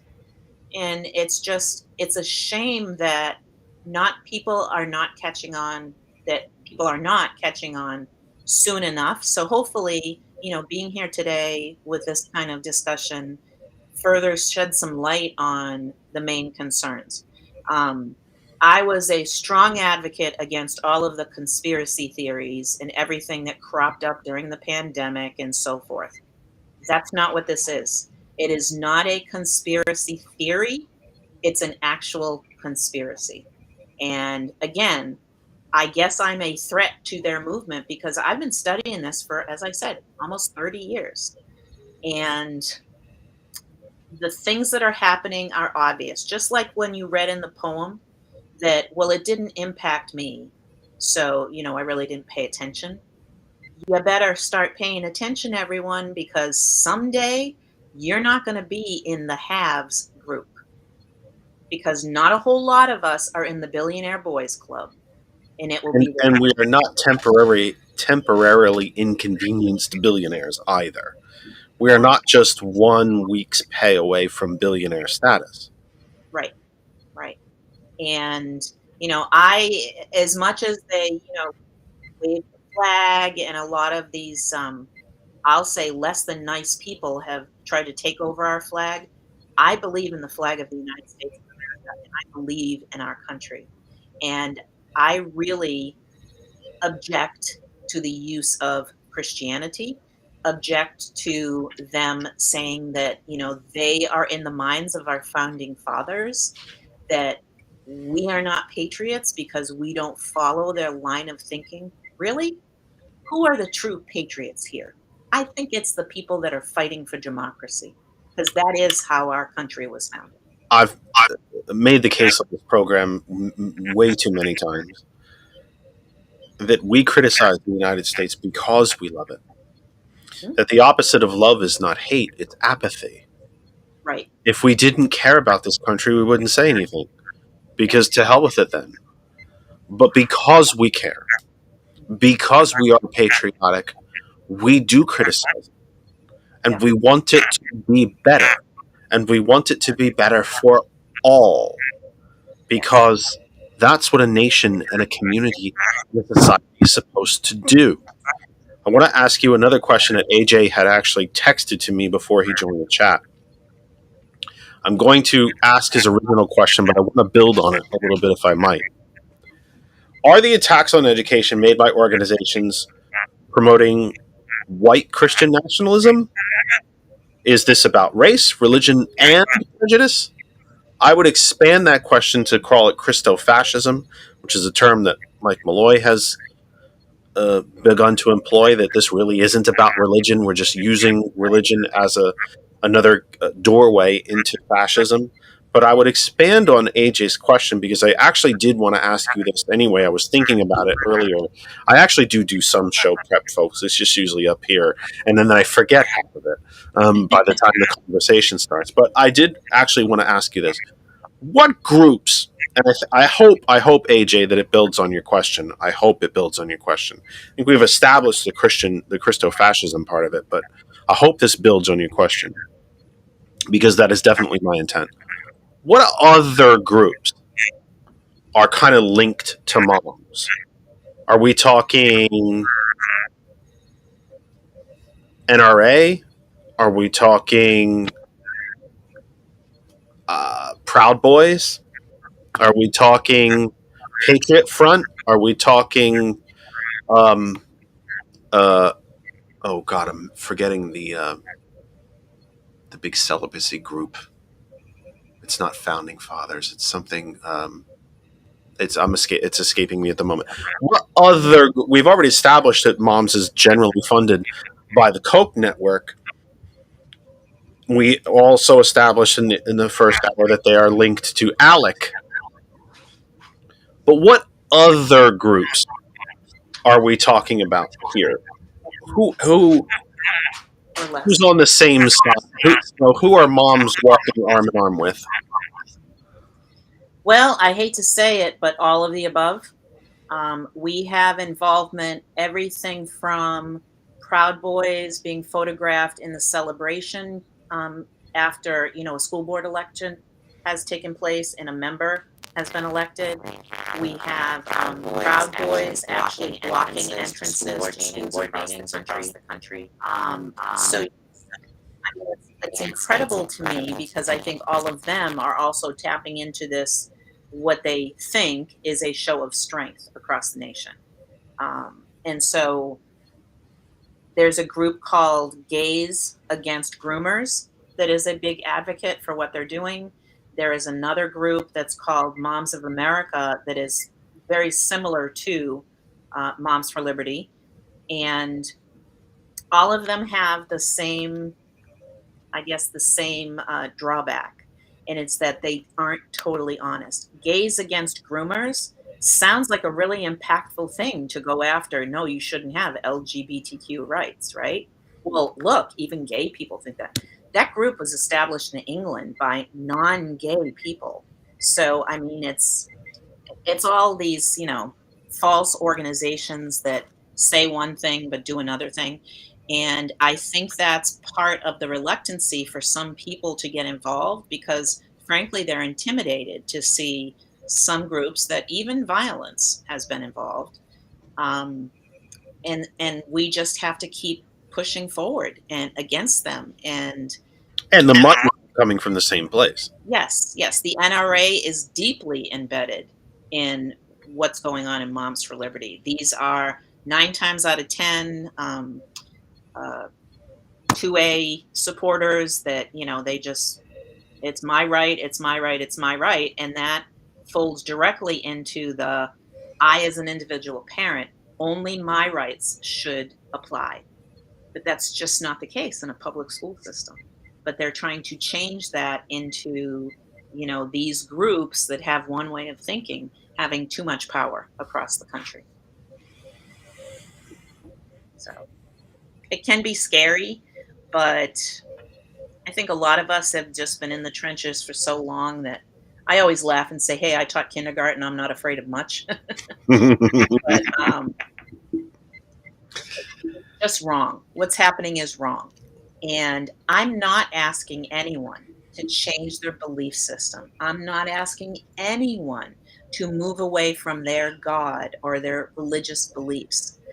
I am asking for democracy to prevail and that no single individual or group of minority has more power over someone else. I would extend into perhaps very understandably, perhaps a bit of a more uncomfortable. What's Christian about this movement? Well, they like to use it daily, that God is guiding them. But what's really Christian about it? I have yet to see that, sir. Yeah, I mean that's all I've been a obvious Christian of a all point, my but life. I still claim that, and as do I. God, Jesus that I've followed, do not act this way. Do not want the hatred to be displayed in this way, and certainly don't want the Bible to be misinterpreted to justify the horrific things that are happening. My God said, "Love one another," and that's how I'm going to live my life. And it's questionable when they claim that, they're doing God's work. No, they're not. As has the Pope himself, by the way. Right. Look Who at said how that? Who said that? Who am I to judge how God has created our fellow man? I may not approve of the behavior, but it is not my position to judge right, how God has created these souls. right. A couple of comments out of the chat. Thank God, folks. Wake up. My goodness. Just because I'm using a new platform, I'm still here. You can still talk to me. I've got about 10 more minutes just to give you a guideline. Randall says, the lack of teachings about history, civics, and economics is the Republican billionaire-supported agenda to counteract Generation Z and the millennial generation who are voting Democratic. You don't necessarily have to agree or disagree with that. I just want to get these comments out because whenever anybody does, I always include it. Patricia mentions, I'm a member of Stop Moms for Liberty, Pennsylvania. Every once in a while, the algorithm of Facebook pops. Whoops, wait, I lost it. Oh, darn it. Pops Moms for Liberty onto my timeline. I guess due to my posts, comments, and groups. The pandemic measures in public schools were the best things that ever happened for the destruction of public education in this decade. Parents who don't want their kids to learn history are afraid of history's truths. Feel free to have a go at either of those comments or both of them. Well, let me speak a little bit about history and what my, my suggestion is of what has taken place. Several years ago, we became the testing craze country. Mm-hmm. And the focus was on reading and math scores. And as a classroom teacher, I saw this unfold. As a social studies person, I saw tests that were originated, created, manufactured. Yes. Information delineated from private corporations. Yes, that's a whole nother show. I'll tell you, Jeff. But it's a whole other level of privatization, is my point. It absolutely is. It was, a design of making schools look like they were failing so that then they could sell materials back to those schools. I mean, it's just obvious for someone that's been in the trenches for a long time. But, I think I lost my train of thought. Oh, so the history piece has been pushed to the back burner. So there has been such a focus on reading and math only in our schools that it's been very difficult to educate citizenry. It's not been the priority, and it was done strategically because purposefully. Yeah. And as a social studies teacher, I'm sure you know the story of Bill Bennett, who was Reagan's appointee for Secretary of Education, and his first directive was to end civics education in Mhm. public schools. Now, there are plenty of public schools and districts across the country that continue to teach civics, but the mandating of the teaching of civics from the federal level ended. Yes. And that And was because, very simply, it's very difficult to complain about a government that you have no understanding of how it works. correct. Correct. That's intentional, right? And this whole push then filters down to the individual classroom teacher. And if they know that they're being evaluated, their payments are based on test scores, then you tend to try and go along with what you're being told to do, unfortunately. And I know that I always tried to kind of integrate, social studies concepts into everything I do or did. And this wasn't I mean, I used to have social studies in my upbringing and then in my early teaching that was an integral part of every single day. And because the focus was so much on this standardized testing craze for, all of And, the and then the schools just become factories for workers factories because for there's no critical thinking, there's no study of history, there's no even the math that was, one of the most I hope you'll remember this because I'm really dating myself. One of the most effective things I ever learned in math was in algebra 2, I think it was. Proofs. Do you remember proofs? yes. The little T chart, Mhm. prove, go from here to there. Much more because I don't remember much more. Proofs were never about math. They were about logical and critical thinking. Yeah. We don't do that anymore. We don't teach proofs anymore, by the way, because I know kids. You have algebra? Awesome. Did you do proofs yet? What's a proof? They don't have a clue. Now, they're more advanced mathematically than I, by far, to be fair. But the critical thinking, the step by step logical thinking that proofs taught you, we don't do that anymore. Mhm. I know that you said you had to go. I think Yep. what, about 6:45, I think. Yeah. So then let me ask you this question before you go. It's really important. And I think it might be a good place for you to exit. Sure. I'm a parent in the, Middletown, USA school district. And the moms have achieved everything that they've ever set out to do. What does my town look like? If I'm a parent where the moms have been completely successful, what does it look like? Tell Americans, what does this look like? What does the United States look like? What does your town, your district, your state, your neighborhood, what happens? What does America look like if the moms are successful? If not nationally, even just in little pockets across the country. What does that look like? Well, as I stated earlier, the school elections were the low hanging fruit. So that was the first infiltration. Thank God that we're on this now and we are pushing back because then the next step is your other local elected officials. They're infiltrating your local library boards, they want to infiltrate local hospital boards. That's a bit scary, thinking that your choices would be limited in healthcare if this same way of thinking takes hold in other industries. And so if they are completely successful, you will see a community that is driven by far right wing thinking. And if you're not aware of what far right wing thinking is, and I'm not talking conservative, I don't really have a problem with someone being conservative. This is way beyond that. And you will have segregation happening within your communities. May not call it that, but it will be happening. There will be funding difficulties for schools, for hospitals, for your local libraries. They're actually, doing so in other states. They're removing funding from libraries, really. And that's not about, oh, you can go read it online. That's about control. That's Mhm. straight out about control. So we are not to a total dystopia yet. And I think that a lot of people are starting to wake up and see what those potential communities would look like.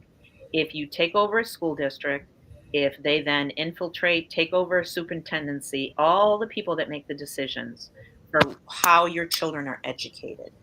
And that's not because it's for the good of the children, it's because they want to other people.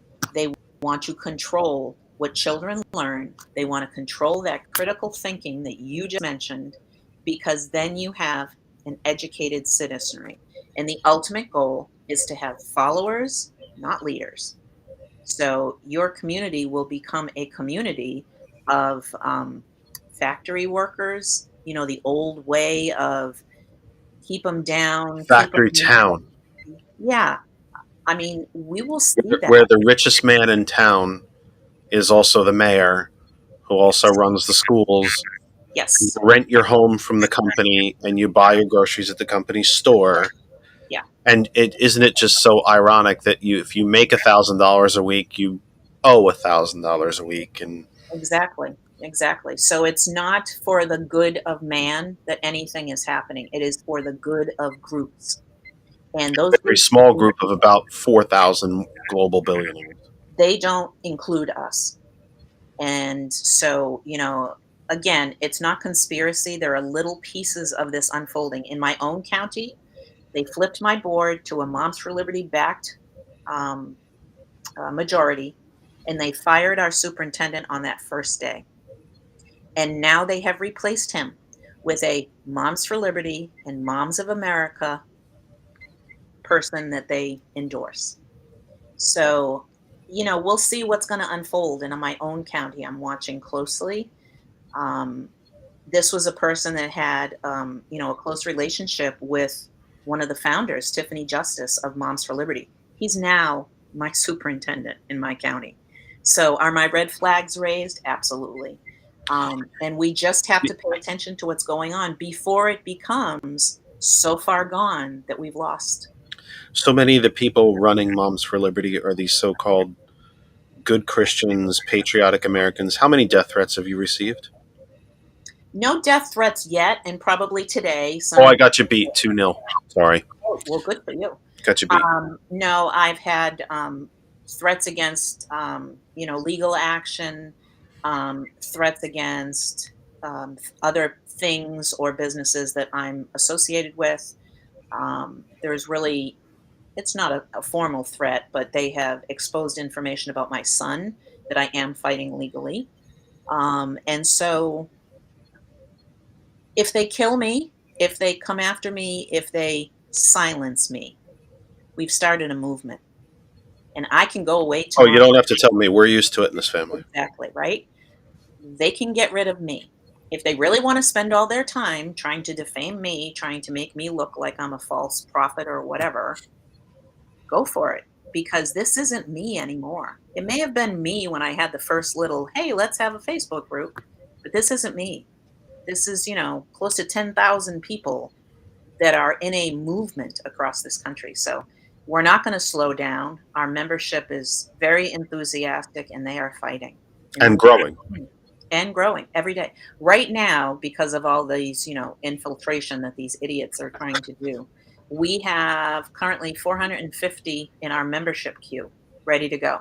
So if they're supposedly, right, exposing that I'm a fake or whatever, guess it's not working, because people are trying to seek truth, and that's all they will get from our movement is truth. Before you go, I would like to extend to you the same thing that I extend to all of our new guests. First, let me tell you that there is some bad news. Okay. And that is you are a member of the family now. Oh, I And can so do that worse things, Jeff. I desperately, desperately hope, and I don't say that lightly, that this is not the only time that you come and visit us. You have an open door here. If there is anything that our audience needs to know, and it doesn't have to be for 2 hours, if it's just a quick hitter, I need 5 minutes of the showtime, I need 10, whatever, please let me know. And I hope that you will come back and talk to us again about this. or if there's any big happening, or if you and a group of other folks want to come back before July, because if I can help it, I will be in Philadelphia in July holding a sign right next to you. Yep. But please know that you are a member of our program family now. I am beyond grateful that you have been so patient, not just today, but for literally for weeks. We've been going back and forth. When I was in Facebook jail and we had tech problems and it was Mother's Day and all this stuff. So I am immensely grateful to you for being here on a Sunday evening and taking time away from family to be here, and especially for all the work that you do. I want to turn over the floor over to you, just wide open. How do people get a hold of, if not you directly, the group? How do they follow? How do they join? If there's any questions I didn't get to ask that you wanted to talk about, or any answers that you didn't get to fully suss out because I blabbed over it, the floor is yours. Thank you, Jeff, and I appreciate being included in the family. Um, no, I think we covered a whole lot today, and I welcome any questions, any attempts to refute anything that I have said. I'm the first one to admit that I am wrong when I am wrong. So far in these issues, I haven't been wrong, but I certainly welcome polite and worthy conversation, not the attacks, obviously. And I would ask everyone to follow us on Facebook. We are simply the name Stop Moms for Liberty. If you Google us, you will find our name. You will find many of the chapters' names. We do have a little bit of presence on Instagram. If you do the Facebook search bar and just type in Stop Moms for Liberty, you will find the national will come up first, and then all of the regional, state, local organizations will follow. You will find one near you. Yep. I'm certain. And you hit on something at the very beginning of our discussion, and I do want to just comment on that because I don't think I have. I have been approached by many, many people about changing the name of our movement, about let's make it sound a little more friendly, not so negative. And what you hit on is exactly why the name has remained. And I will stand by that commitment because it is clear that is our mission.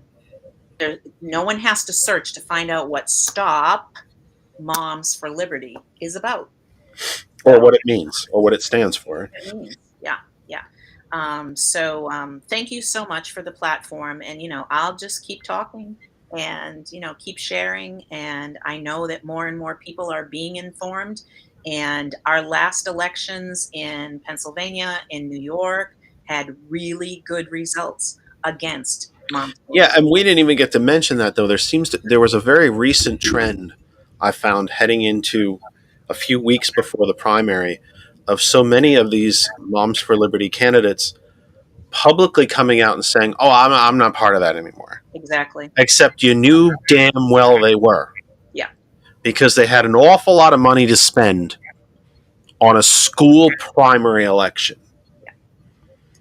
We always say the caveat: any campaign that uses parental rights is usually involved with something related to what they're trying to do, because parents have always had rights, and I hope they continue protecting children. Yeah. There's all the buzzwords. We probably know what most of them are. But again, I know you need to go. I'm just immensely grateful. I truly, truly am. Yeah. And I meant what I said. If you are always, always welcome here. And I very much hope that you will come back and see us again.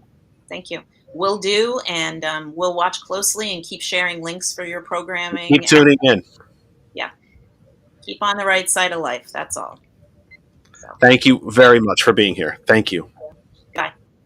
That is Liz Mkhitaryan, founder of the national organization Stop Moms for Liberty. Now, like I said, if you are a Facebook person, just go to Facebook, go to the search bar up top, and type in Stop Moms, and all those groups will start to come to you. There's a very active group here in Pennsylvania, but there are groups all over the country, as Liz mentioned. And I think she mentioned something very important. I have freely admitted on this program that I am a blindly partisan person.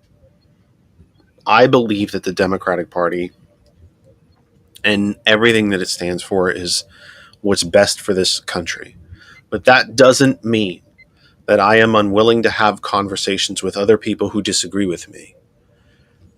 Moms for Liberty doesn't want to have any of those discussions. They want to impose what they believe, and actually what the billionaires who own them believe is what should be happening to your children and to public schools and to your school districts.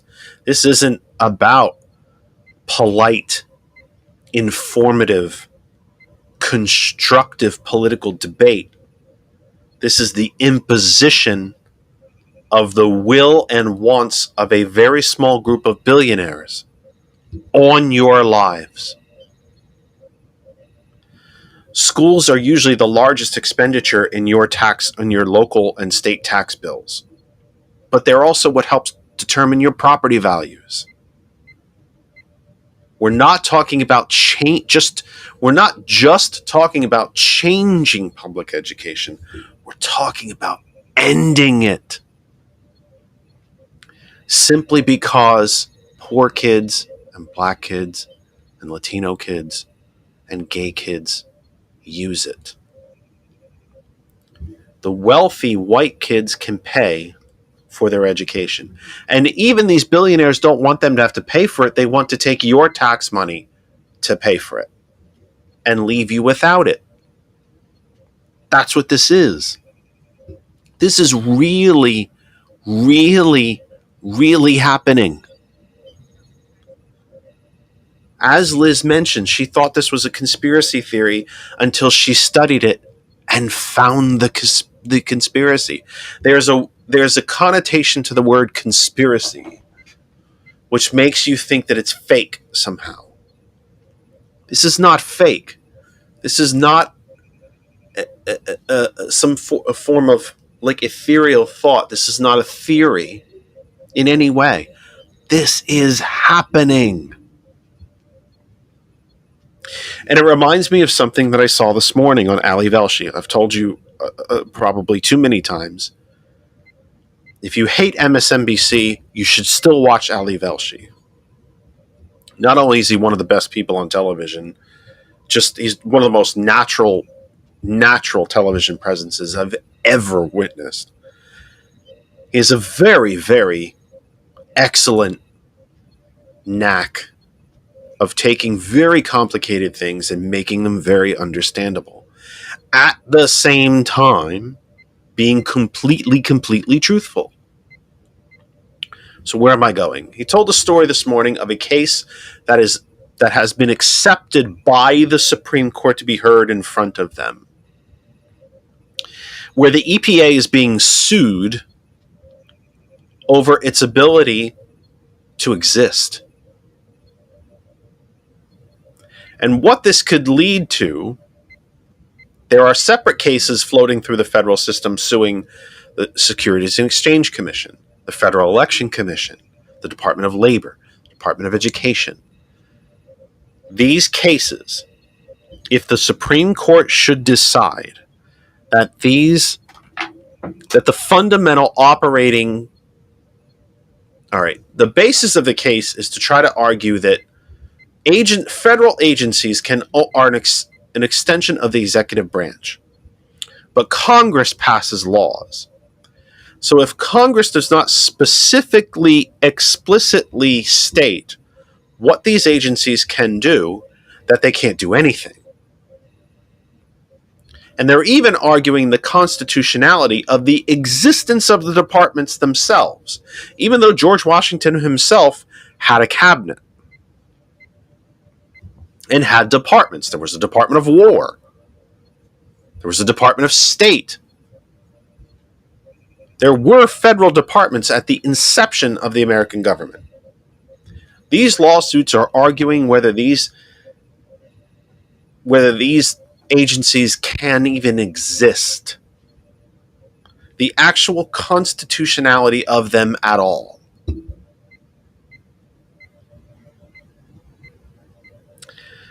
So, I just realized George is right. Everything behind me is backward. I wonder why that is. That's never happened before.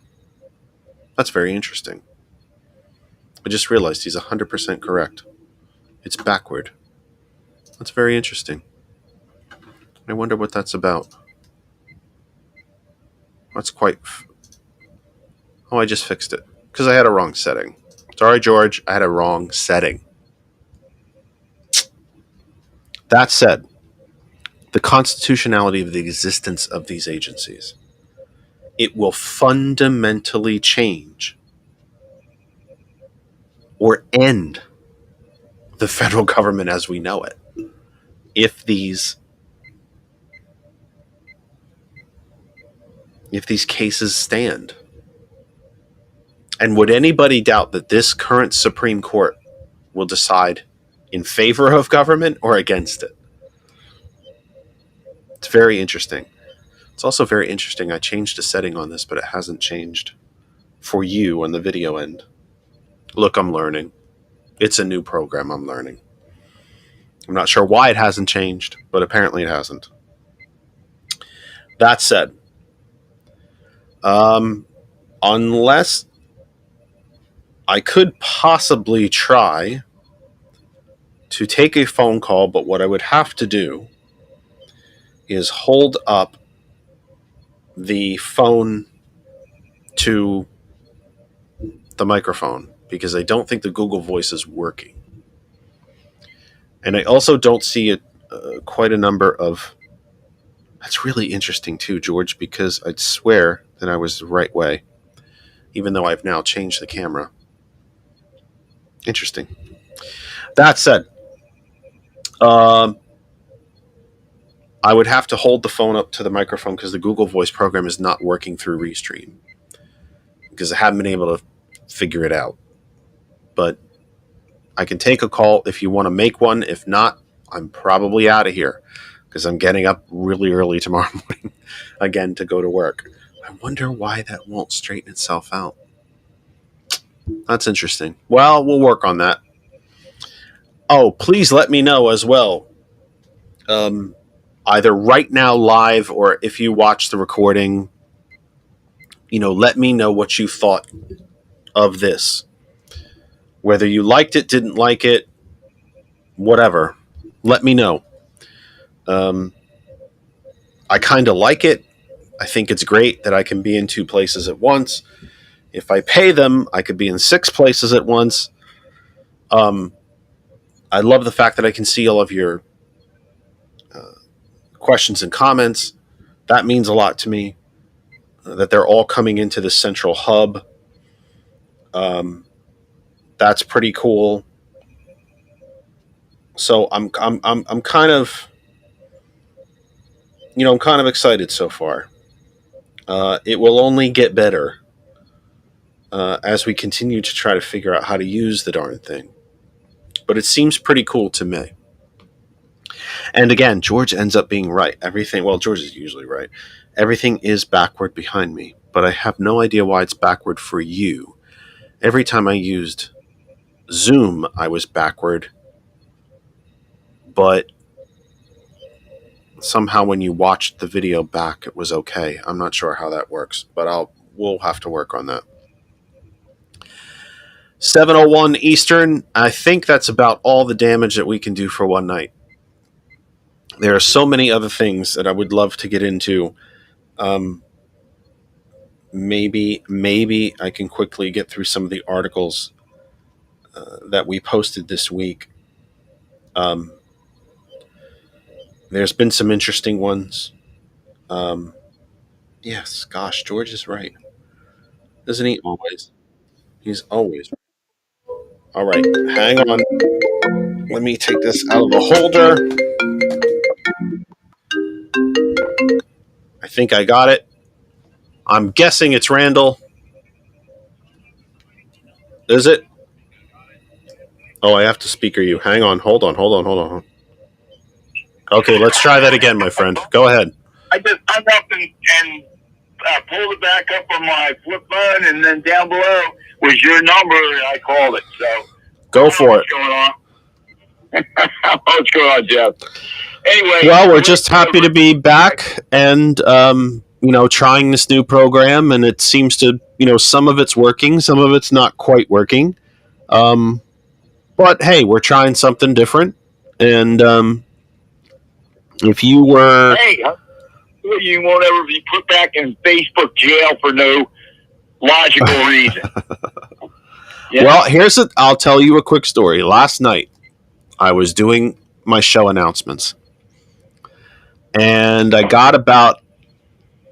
What did I get? I got about 2/3 of the way through.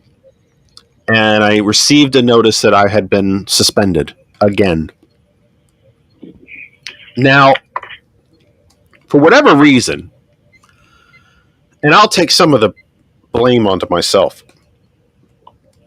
I didn't know, or there was something different about this particular suspension that I immediately went onto my phone to look because I was going to at all of the other groups that I couldn't share to.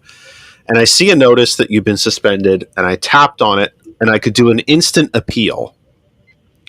And basically what it asked me is if I was a robot or was I a real person. Type in this code, type in they do those like blurry, weird letters, enter I don't know what you call that thing, but enter these letters. So I did that.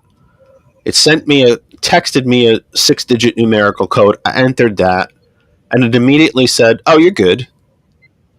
And then I could start sharing again. And that's how I got all my sharing out. The point of using this new streaming program, as George has pointed out, and not to get too deep into the weeds, because it really is deep in the weeds, is that we're using somebody else's bandwidth, not necessarily Facebook's, so that we're not being, we're not sort of popping up on the radar in the same way. No, so because it's come to the point, Facebook or like all the other social media, if you're getting that big of a thing, they want their friggin' money. Yeah, you're using too much bandwidth. We want our money for here's an interesting thing. When I was banned a couple weeks ago, because I was banned for almost 10 days, I wrote to them. I went online. I tried to find an 800 number for them. I'll pay you. Tell me what you want. Do you want me to accept? You want me to accept advertising for things that I don't believe in? You want me to just tell me what you want? Give me the business plan. Tell me what it costs. No one ever responded. No, because there is no human. It's all AI. End of story. I've been suspended from Facebook over the years X amount of times. Well, that's because you're a hippie. They always suspend the hippies first. You know that. Yeah, they would always suspend hippie liberal progressives first. We will probably be the real ones they come for first, for the concentration and then the death camps. Possibly. Let's not get that far. Let's not get that far ahead of ourselves. 118 shares. That's good. That's their wish. That is their absolute wish.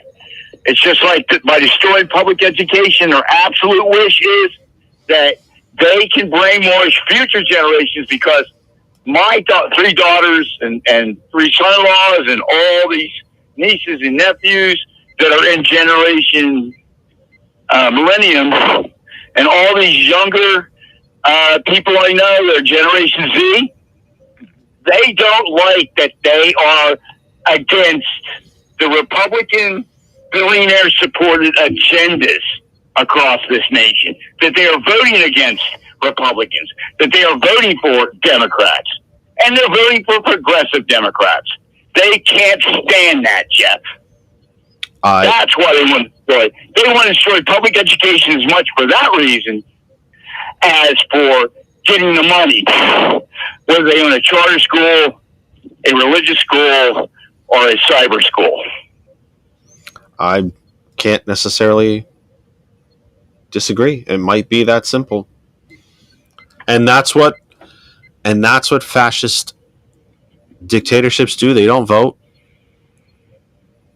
They don't vote. You know, they have elections in China too. But the communists always win, don't they? Because China is a capitalistic dictatorship. And because China loves the money that private enterprise corporations bring in, as long as they toed the line of not criticizing or fighting against anything their government does. You know, it's exactly when Mussolini founded the word fascist. A combination of dictatorship and capitalism. And capitalists love fascism. Always have, always will. I can make the argument that fascism is the almost logical conclusion to unabated capitalism. Completely unregulated free market capitalism will always lead to oligarchy and fascism. Absolutely. The difference is in China is that they had a communist dictatorship before the entire American economy was shipped to them. So that's a little different. But completely unregulated capitalism will always end up in an oligarchy, in a fascist dictatorship, because those with the money want to keep it. There's only so many ways you can hoard money. You can earn it, or you can earn it, or you can steal it, and then you keep it without spending it, which is the whole theory behind insurance companies. We bring in the premium. They're banks. We bring in the premiums, but we never spend them. That's how we make money. There was an interesting article in The Guardian this week, and I think I posted it, that the yearly environmental monetary damage reparations done by the fossil fuel industry is $221 billion a year. Now, didn't ExxonMobil just report a $54 billion profit in the first quarter of 2023? But yet, over $200 billion a year. Dollars are they being subsidized by our middle class, working class, even upper middle class taxes? How many billions of dollars are we still supporting all these fossil fuel companies in our nation? Well, reportedly, it's around $85 billion a year. Senator Sanders will tell you it's more like $500 billion. Well, I know PA gives I think it was $4 billion. $4 billion a year. $4 billion free dollars a year to the fossil fuel industry. Hell, we give $600 million to the horse racing industry. Just here in our state, absolutely. And how many horses did we watch die in the last 2 weeks? Right. Here's the article that Randall references. I posted this 2 days ago from The Guardian. What a shocker from The Guardian. Aren't they all? Very little deep reporting from too many other sources. I'll get a real good gem out of the BBC or the CBC occasionally, but it turns out it really is The Guardian. The world's top fossil fuel companies owe at least $209 billion in annual, every single year, climate reparations to compensate communities most damaged by their polluting business and decades of lies, a new study has calculated. BP. And the vast majority of those communities are going to be poverty. Yes. People of communities. Correct. Like Chester, PA, just a few miles away from me here.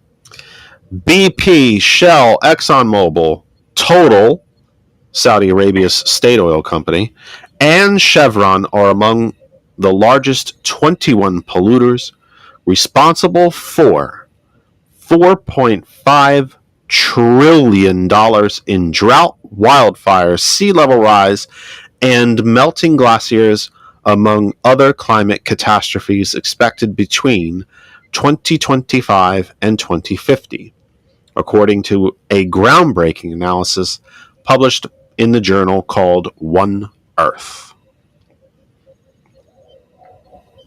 And before we've been, it's feast or famine. Whether it's California, decades of drought and just 1 year of torrential downpour after torrential downpour after torrential flooding after torrential flooding, or whether it's South Sudan, decades and decades of drought and eventually end up into a civil war. We have to remember how South Sudan is nothing but a giant friggin' lake. We also have to remember how the Arab Spring started. They raise their cattle on, they raise their crops on, is underwater. It's feast or famine under climate change. That's how the Arab Spring started. When rural farmers started heading into the cities because their farmland was turning to desert. And when they got to the cities, their governments had nothing for them. And started the Syrian Civil War. Was all the farmers and their families going to the cities looking for food and work. That's exactly how the Syrian Civil War started. Another article from 3 days ago, but related to what Randall and I are talking about. And we'll take you till 7:30, then we're going to say goodbye. That's about 15 minutes. The top 5 executives at the United States' largest companies have amassed close to $9 billion in tax-free retirement savings, while many of their employees have struggled to set aside funds for retirement, according to another new report that was released Thursday. This is about the haves and the have-nots. Related to what Liz and I were discussing, PEN America, a nonprofit organization that works to protect the freedom of speech. You love how the right wing is always talking about the Constitution and constitutional freedoms. And God knows they love to talk about the Second Amendment. They don't talk too much about the First. So this is from 4 days ago, posted at our home group Facebook page, That Other Side of Information. PEN America, a nonprofit U.S. organization that works to protect freedom of speech, along with publishing company Penguin Random House and individual parents, have filed a lawsuit against a Florida school district for implementing book bans. It's not too hard, folks, to go to YouTube and search for film of the book burnings in Germany during the 1930s. If this doesn't... They came for the books before they came for any people in Nazi Germany. Here's one. They went to the libraries, the brown shirts and the police, and whatever community it was, marched out the books into the town square, put them in a pile, set them afire.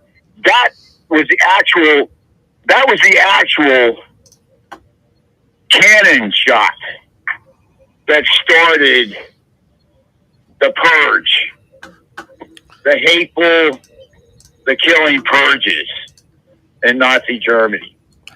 Now, I applaud Liz for her deep attempts to remain bipartisan. I'm just not there. But I'm happy. No, I'm not. But I'm happy. If there are Republicans out there that are sick of their party's no longer a functioning party, but what used to be their party has turned into, then you're welcome here. Everybody's welcome here. But here's a really interesting one from 5 days ago about the state of the Republican Party itself. This is from 5 days ago, again from The Guardian. Kentucky's Republican Secretary of State has earned widespread praise for increasing his state's voter turnout during the coronavirus pandemic and for expanding opportunities to vote. He has also shot down conspiracy theories about the 2020 election and defended his state's election system from claims of fraud. And he hang on. Republican primary for the general election in November, and he defeated a candidate put up by jerk Florida Governor DeSantis. Am I correct on that? Yep. But it tells you where the party is. Oh, I know. I absolutely know. Anyway, from 5 days ago, there are now around 800 food pantries on U.S. college campuses, and the demand is growing. Yep. Absolutely. It's a frightening.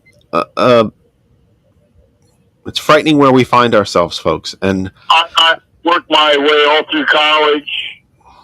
I went to Warren Wilson College and graduated from there. One of only 9 working colleges where everybody has to work as a student.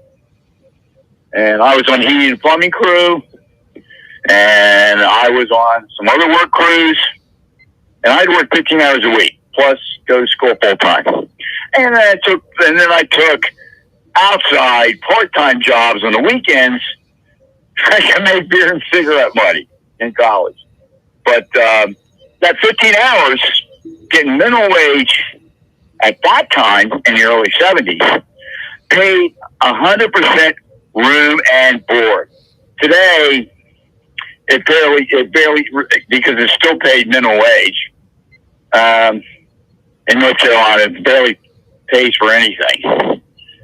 So, yeah, the destruction of the middle class, the destruction of the working class, and just screw the poor is well on its way with the Republican Party, backed by their billionaire donations, thanks to the Republican-controlled U.S. Supreme Court at the beginning of this century, or mid-century, with their Citizens United. Yep. Yeah. We just buy politicians. Screw you people that elect politicians. We just buy politicians. It was President Carter. You can tell I'm definitely on a tangent tonight, Jeff. It was President Carter that said on Tom Hartman's program about 7 years ago, when asked about Citizens United, he responded that the United States is no longer a democracy. It is an oligarchy run on the legalized bribery by the Supreme Court. And he's not wrong. No. And it's just like earlier I wanted to make a comment, but I you didn't want me to interrupt you. China, the Communist Party in China is an oligarchy of 10,000 families. Yep. They're the richest people in the country. They won't mess with capitalism as long as they're getting their money, as long as there's no protest by the people, and as long as nobody is crying out against them. Other than that, hey, we're the 10,000 Communist Party families. We are an oligarchy in China, which is a capitalistic economic system. So, yeah, I would say it's closer to fascism at this point than communism in its traditional form. I said it's an oligarchy. An oligarchy by nature is a fascist. All right, listen, I want to ask you something. What? What did you think of this new program? that I used to stream. You didn't like it. I can hear it. There's glitches that got to be. Obviously, the phone situations got to be corrected, so people can call in and talk to your guests, not just you on your holding your cell phone up to your ear. Up to the microphone. I'm holding my flip phone so up to my ear right now. Right. What about the appearance? What about the appearance of it and the ability to be in multiple places at the same time, and the fact that all the comments come up on the screen in one central location? I like that. I don't know where. Actually,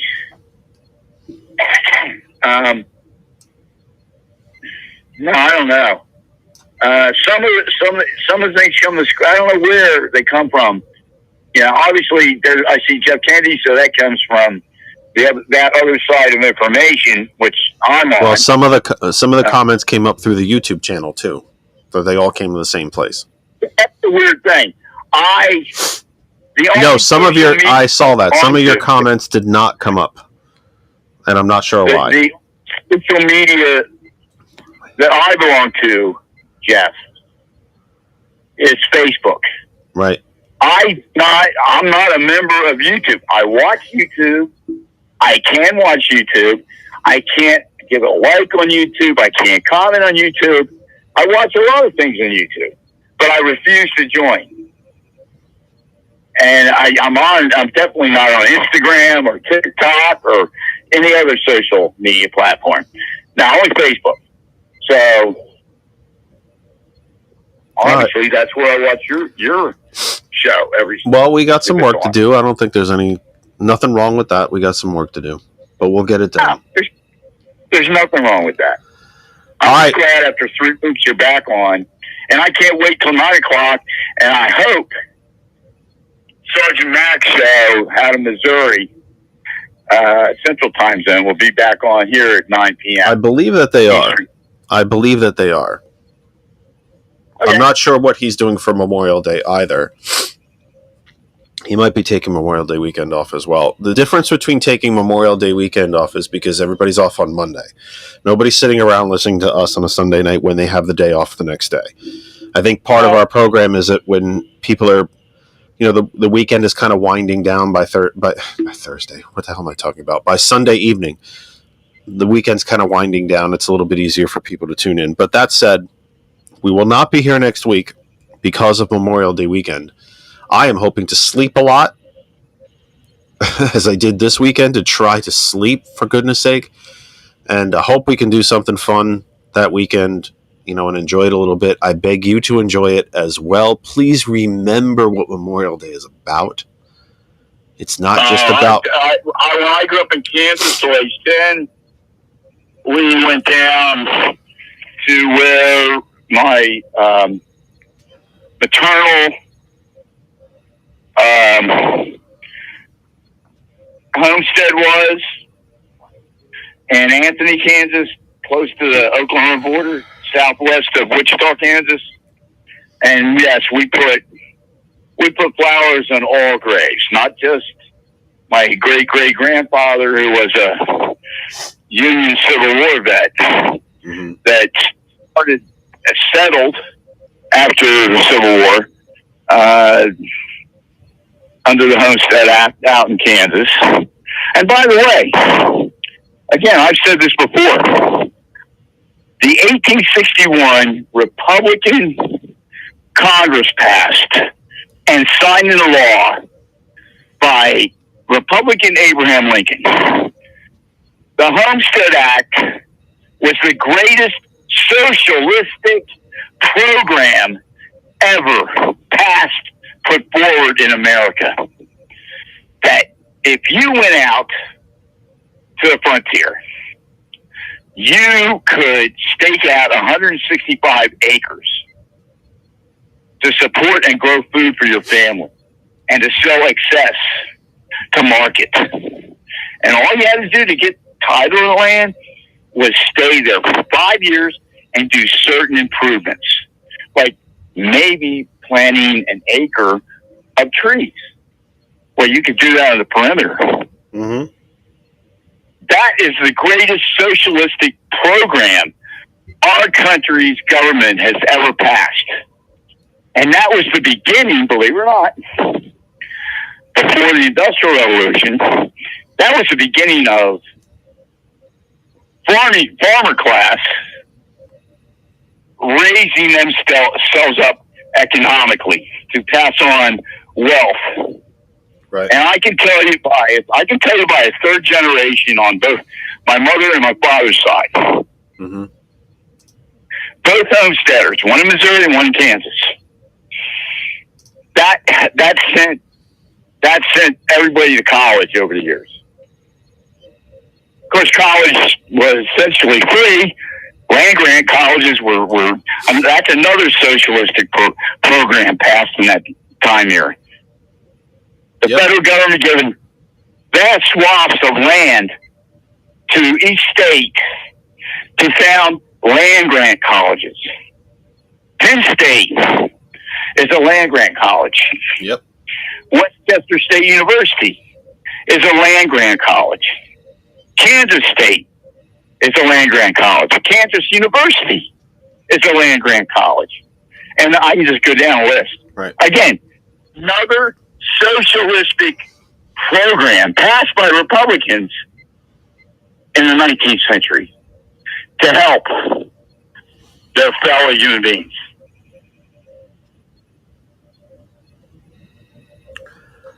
Go enjoy your Memorial Day, my friend. We'll be back in June. Yeah, and hey, you know what? That weekend before 4th of July, when the Jerks Moms for Liberty are having their national convention in Philly. Yeah. We should meet up, Philly. I am strongly considering going down there. We should meet up on a Saturday and protest together. Well, we might have to do that. Finally. We might have to do that. I'm going to go, my friend. All right, God bless. Stay healthy. Stay out of trouble down there, my friend. Give best to your wife. You got it. All right, love you both. Bye. You take care of yourself, okay? Stay healthy. Stay out of trouble. It's interesting. It is backward. That is very strange. I'm sorry about that, folks. We're watching everything backward. It's strange. Okay, so we'll have to figure that out, because on Zoom, every time that we use Zoom, it automatically corrected the orientation. I corrected the orientation on a video setting here on Restream, but what's going out to you is still backward for some reason, and I cannot explain that. So, okay. Well, we'll have a look at it. Anyway, I think that about does it for us. I think we've done all the damage that we can do for 1 week. Go get some dinner, ice cream, a rest, nap, make some popcorn, make your favorite beverage, whatever you need to do. In about 90 minutes, less than that actually, The Villain's View comes your way on That Other Side of Information and on hot101.net. Sergeant Mac returns. If you like my program at all, you will enjoy his. It is different, and that's what makes it great, because they're both different. He has a different way of presenting the issues than I do. Although we may agree on nearly all of it, it's a different style of presentation, and I think it's one that you're deeply going to enjoy. If you have not given him a try yet, please do it. The Villain's View comes up live at 9 p.m. on my home group Facebook page, That Other Side of Information, and on hot101.net. We will not be with you next week. We beg you to enjoy your Memorial Day weekend and stay safe. Please remember that, especially as we come to Memorial Day weekend, that we are a community and a society. What happens to your neighbor does affect you. What happens to the town next to you happens to affect you, and on and on and on. We are one great big nation. We need to be reminded of that. We are not separate from each other. We are connected. And the quicker we can be reminded of that, the better off we will be. It will heal what is wrong in our country. If we can just remember that what happens to your neighbor does affect you. We will return on. Let me quickly get into my calendar. We will return on June 4th, Sunday, June the 4th. Big surprise, folks. Big surprise. As of right now, I do not have a guest ready. But we'll work on that as we go. And we'll work on this program, too, so that hopefully everything is running the right way. Not sure what's going on with that, to be honest with you. But we'll work on it. But I think that's as much as we can do for tonight. So let me say to you, thank you to everyone who tuned in, to everyone who will be watching this on the recording. Remember that the recording lives on everywhere that it is shared on Facebook. You might have to scroll down a little bit to find it, but it's there. You can go to our home group Facebook page, That Other Side of Information, and you will find it there as well. And of course, now George has less work to do. This live YouTube video is now permanently part of our channel, youtube.com/That Other Side of Information. You can always reach me during the week as well. Drop me a comment at the Facebook page. Send me a comment on Messenger. You can find me. Drop a comment on the YouTube channel. And again, we survive on these things. I know it does. I know it's a pain in the butt. And I know it sounds very, very cliche. But we do survive on these things. The likes, the subscribes, the sharing, all of it. Even our humble little TikTok channel is now up to 325 followers. I think a week ago it was just barely over 300, so it continues to grow, and I'm grateful for that. And in a free social media market where everything that we do here is free. I mean, if I couldn't share the program for free, I don't know what I would do, to be honest. You know, that matters. The like, the subscribe, all of it matters. So anyway, that's it for us for tonight. Please consider giving us a like, a subscribe, join our Facebook group, find me at Instagram, Twitter, wherever you can find me. Give us a like, give us a subscribe, give us a follow, whatever the appropriate term for that one is. For our crew, for Alex Dietrich, who was kind enough to help us test out Restream last week, for associate technical producer Lynn Dare, for my dear friend and technical producer George Dare, for everyone at Hot101.net, DJ Lex, DJ Earl, Waterboy, everybody at Hot 101. And of course, for my much better half, Kristen, for Daisy the dog and Guy the cat. I am Jeff Kennedy. That is everything that we can do. I think we've done enough damage for 1 week. We are going to say goodnight to you now until June 4th. I beg you to join our Facebook page. You can stay in contact with us that way, and all of our other social media. We want to hear from you, even when the show's not on. If you missed any of tonight's show, go to YouTube, That Other Side of Information. Until June 4th, I beg you to take care of yourselves and each other. Please have a wonderful week and a wonderful Memorial Day weekend. We'll see you in June. Take care of yourselves.